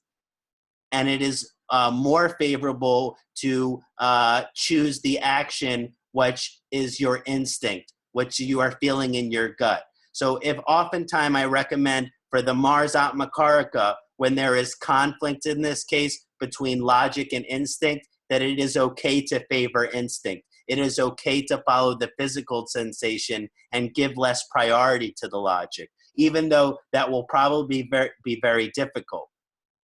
Now, the fifth house position for Mars suggests to improve the planetary karma with Mars by spending energies and activities with your children, with anybody who is of the younger generation in your family. And it's also very supportive for you to have certain spiritual, physical activities, such as yoga, by the influence of Mars on the fifth house, which is representing spiritual techniques. This means yoga will be good, pranayama will be good. These things are beneficial. Bhakti yoga or chanting will also be good to help support your Mars Atma Karaka. And then also Mars Atma Karaka is greatly benefited when we value the men in our lives and we value the relationship with men in our lives, specifically our partner, if we have one, as well as our brothers. Hello, can you hear me? Oh, hi, Gina. Hello. Hi, let's get to your example, but I was just finishing someone else's example now. So dear, okay. We'll get to you next. Thank you.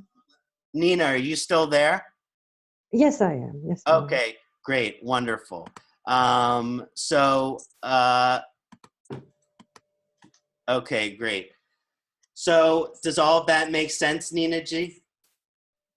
You're absolutely right. I literally spend a lot of time with my daughter, who is like a friend to me. Mm-hmm. And she's only 20, but she's like a friend to me. And I get along a lot of children who are in their 20s, mid-20s. Like, I get along well with them. I spend a lot of time with them, just doing playful, like a friends to them. Mm-hmm. And I don't have a partner. He died, but I do have a lot of respect and a lot of caring nature towards my adopted brothers and my cousins. I look after them like my own children, literally. And they also love me equally. It's like pretty much all you said is perfectly making sense. And that's what I have been doing a long time. And that's what I do.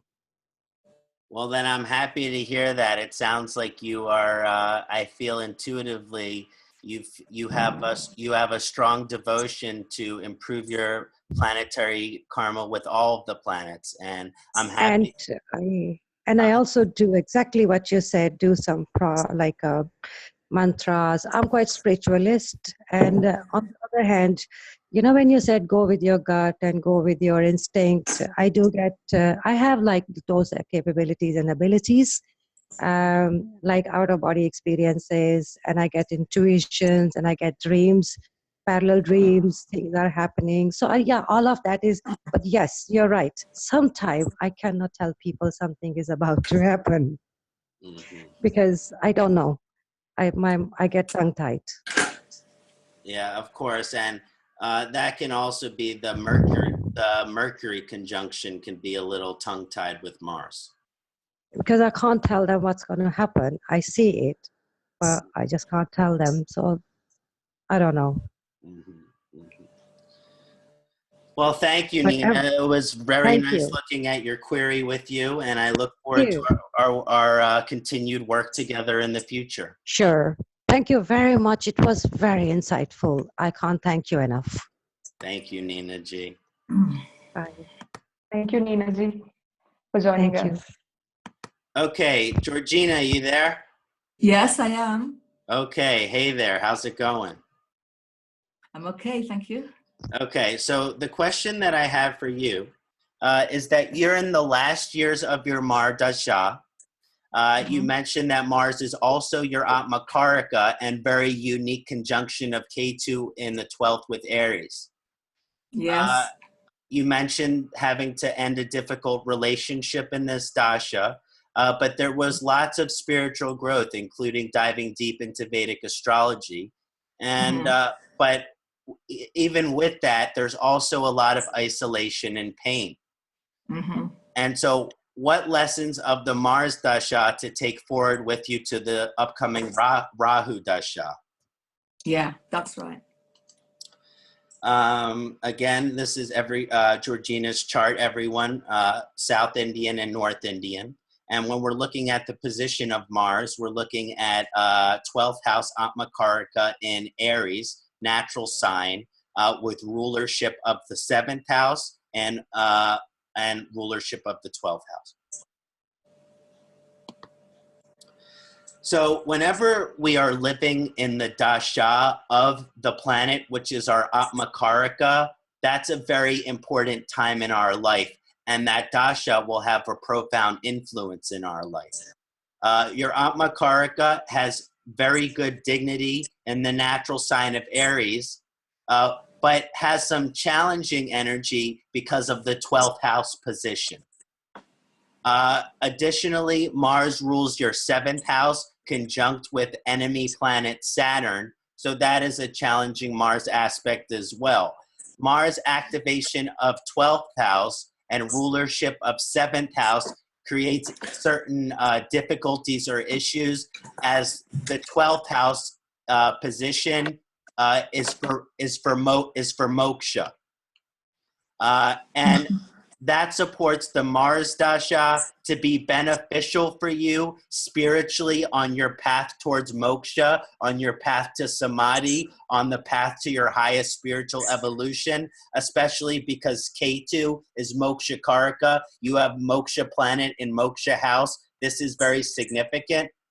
But even though that is beneficial for you spiritually, it's going to be very challenging for you in terms of your life experiences, especially on the material realm, because the 12th house influences loss, the 12th house influences surrender, and the 12th house influences letting go. And like you said, you had to let go of a very painful relationship. And Mars rules your 7th house. So there's a strong energy in which every time you let go of something, it will be very beneficial for you spiritually, but extremely challenging for you on a more normal manifestation on the material.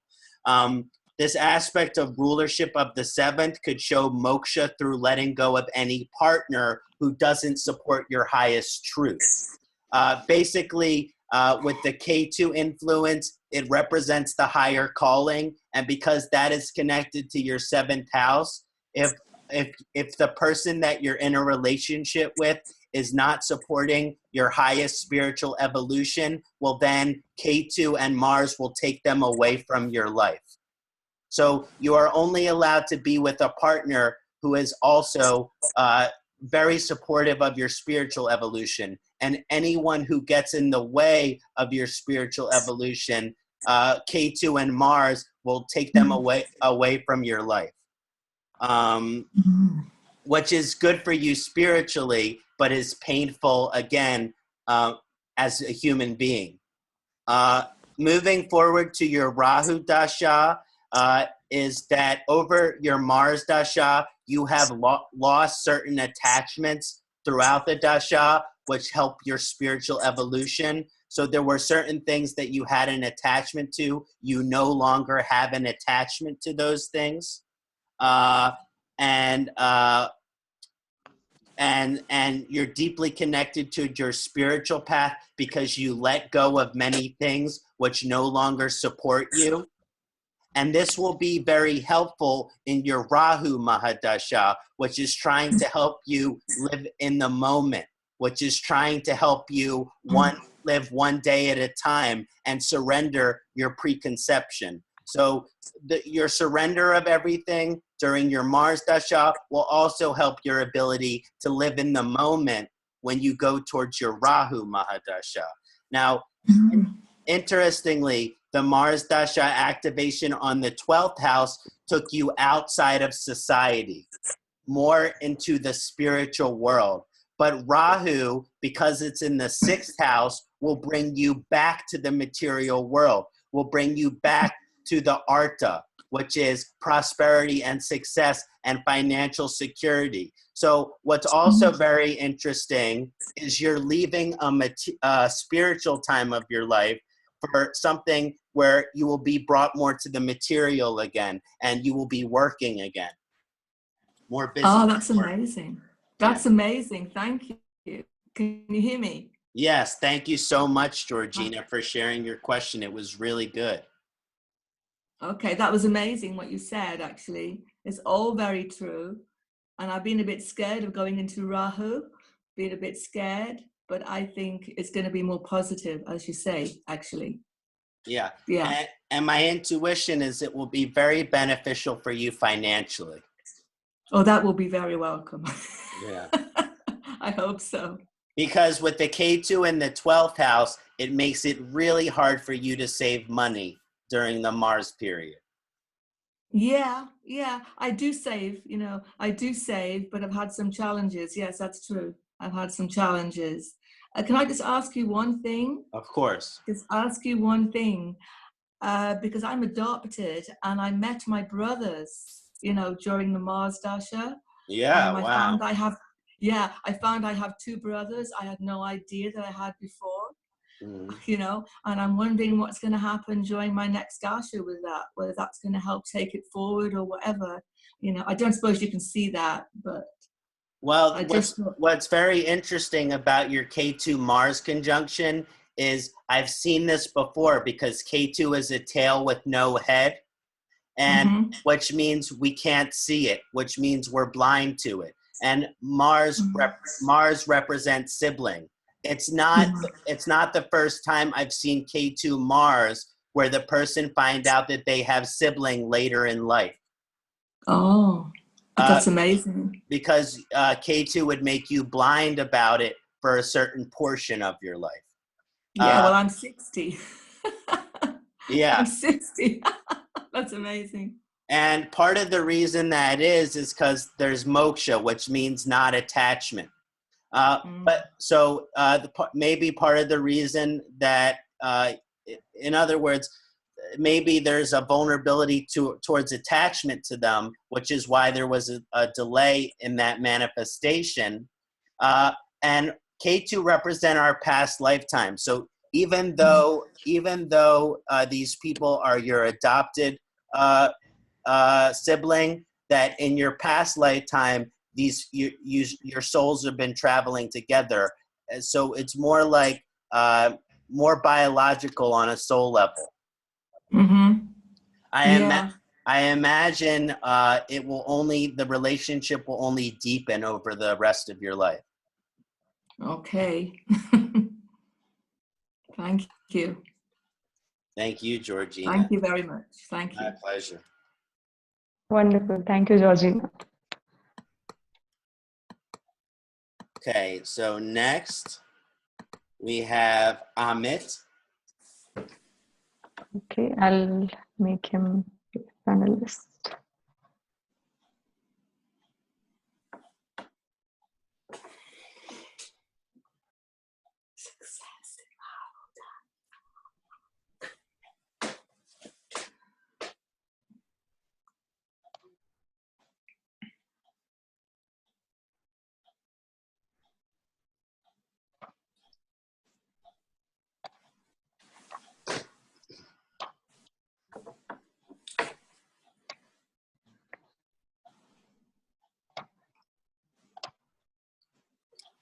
Madhura, I'll be back in 30 seconds. Just one. Sure. I'll be right back while you pull Amit in. I'll be right back.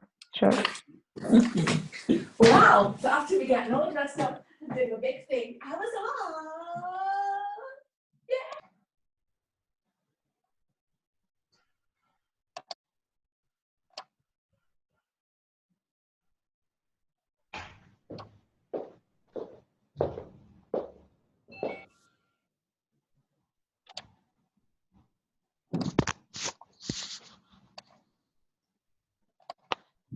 Hello.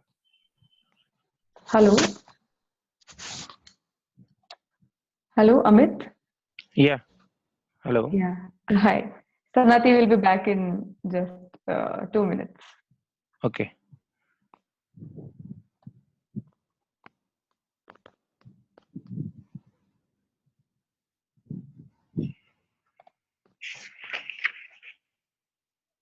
It is Anant Mula for Mars. Yes. Someone is asking for Yes, it is Ananta Mula. I'll just Anant Mula. type it out.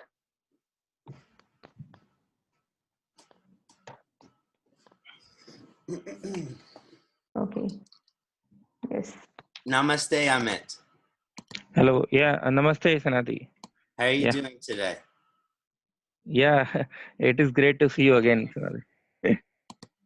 So let's take a look at your query together today. So you asked if your Mars is Lagna, 6th Lord, 11th house in Hasta. You're interested in astrology and occult science, and you are curious, shall you potentially pursue career in astrology and occult science?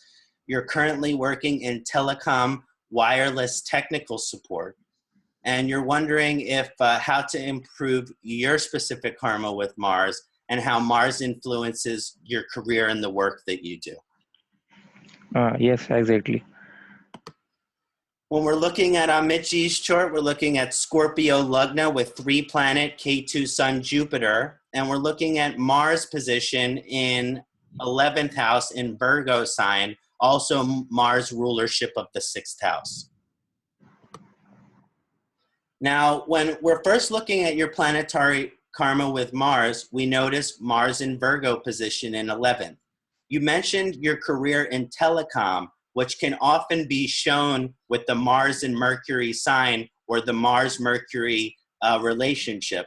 So initially, telecom is very appropriate for your Mars position. Now, that is because Virgo has a representation for technology, and with Mars there, the rulership of your 6th house as well, it is influencing profits and gains through actions related to technology and communications. This means by the influence on the 6th house, though, it's not necessarily resonate as life purpose.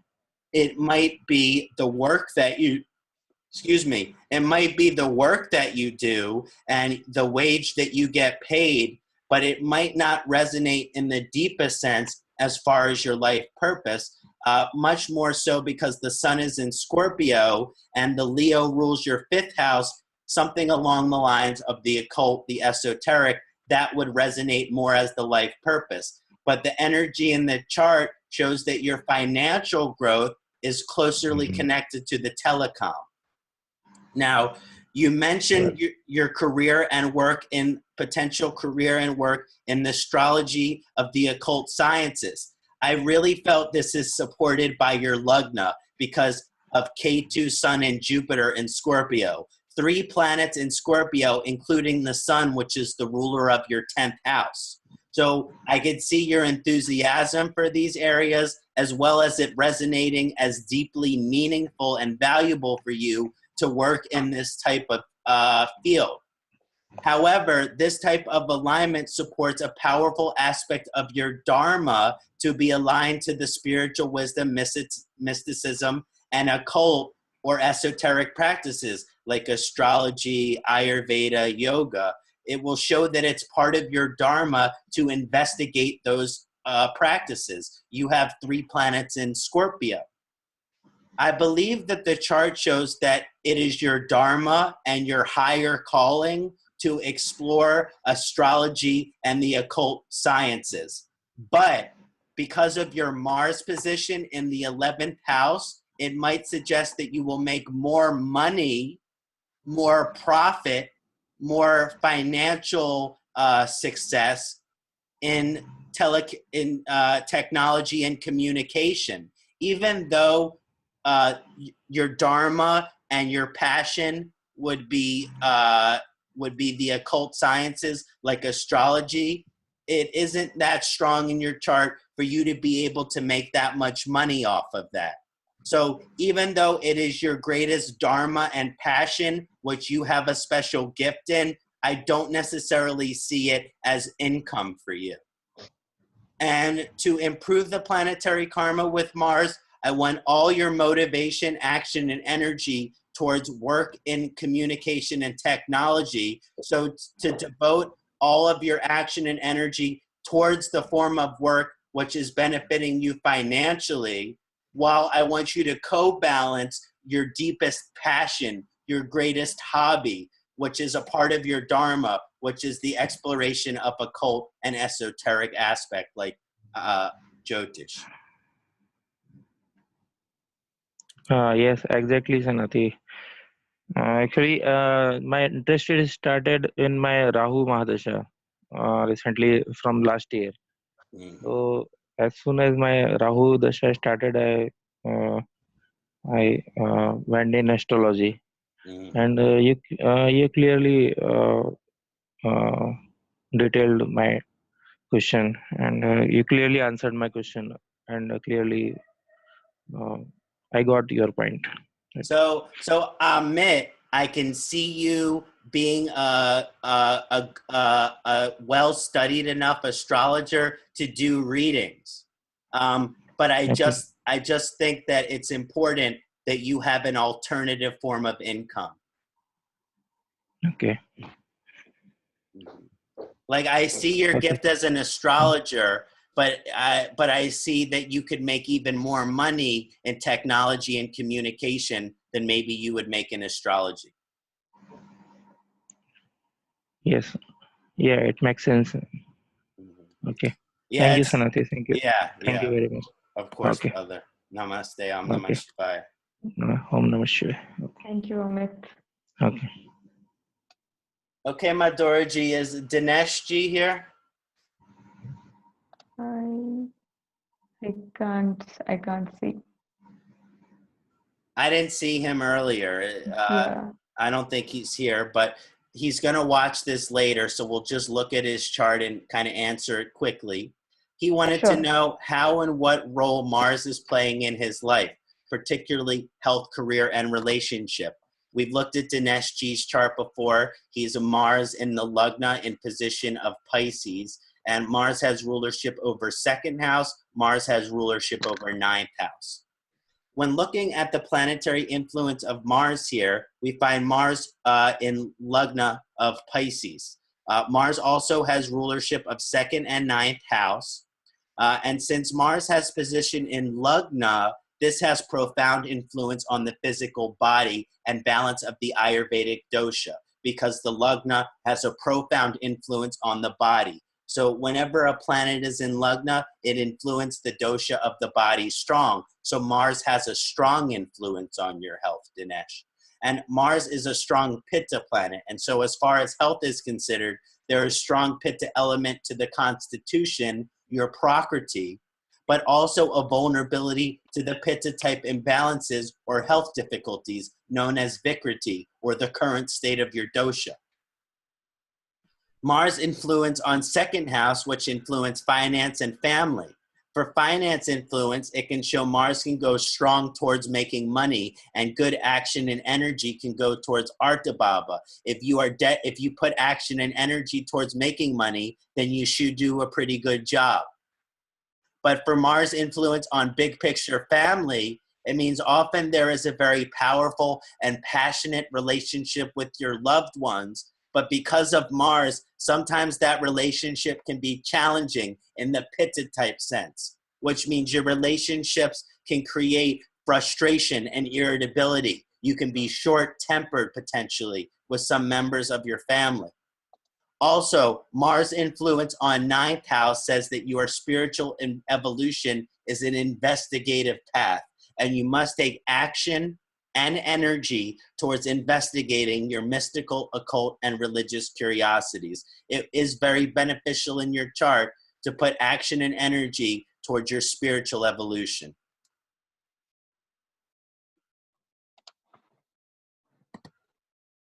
Okay, everyone. So now we're going to take a look at the great Mahatma Gandhi chart. Always such an inspiration, such a figure for independence, for freedom, for fairness, for equality, for liberty, for harmony, for justice, a real embodiment of truth. And I was very excited that everyone in the community decided, let's look at Mahatma Gandhi's chart because it's very interesting. He was a man of peace, but he was a man of a spiritual warrior. So much like a Quaker in the West, Mahatma Gandhi only believes in peace, but he was a aggressive resistance.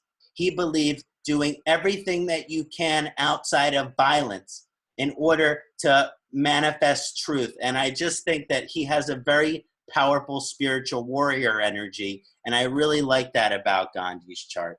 So when we're looking at Gandhiji planetary karma with Mars, we find Mars within Libra sign of 2nd house. Mars is also conjunction with Venus, only 2 degrees of separation, very close. And Mercury is there as well. Mars has rulership of 3rd house. Mars has rulership of 8th house. Mars position in Libra in the 2nd house shows energy where Gandhi is a spiritual warrior, fighting for balance and harmony and equality. Libra is all about peace, balance, and harmony, but Mars is the warrior. So when you're looking at Gandhi, you are looking at a warrior for peace. And I think there is nothing more beautiful than a warrior for peace, because there is nothing greater to fight for than for peace and love. Libra is peace-loving, but when Mars is in Libra, especially with Venus, it means you are willing to fight for peace. And in Gandhi's sense, he used passive resistance in order to fight. He did not believe in violence, but nonetheless, his resistance was aggressive. Mars influence on 3rd house with Saturn shows strong communication and also mystical nature.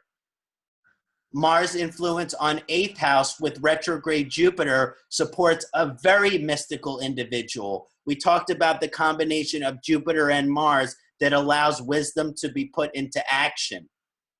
And he has a very unique code of morals and ethics because Jupiter is retrograde. And is able to put spiritual wisdom and truth into action because of Jupiter in Aries. Gandhiji could not be told what to believe or what is right. He would not accept the status quo. Gandhiji used harmony and balance as a priority for all humanity to determine what actions to take, to determine what to fight for. And I just think that it's just such a beautiful manifestation of Mars energy to see a warrior and a spiritual fighter who does not use violence. There's nothing more beautiful than that. Truly, it's beautiful. So I hope everyone had a lovely experience with how to improve our planetary karma with Mangala Mars today. Again, I'd like to give a special thanks to Madhuraji. Thank you so much for your constant support and your facilitation of these events. And I just can't tell you how grateful I am.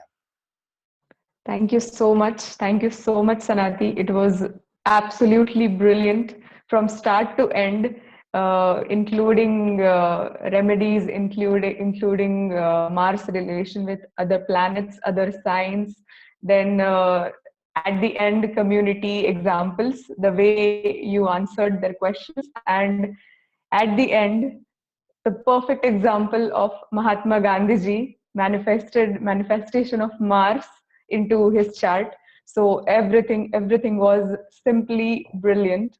So thank you so much. And I really look forward to our next webinar, which is on 18th of March on astrocartography. So thank you so much, Kṣaṇāti, and thank you so much, everybody, for joining us. So, and I look forward to see all of you in the astrocartography webinar. Thank you so much. Thank you so much, everyone. Om Namah Shivaya. If it's evening where you are, have a beautiful rest. If it's morning where you are, have a beautiful day. And look forward to hearing from all of you and seeing all of you in the future. Om Namah Shivaya. Om Namah Shivaya. Thank you so much. Bye-bye.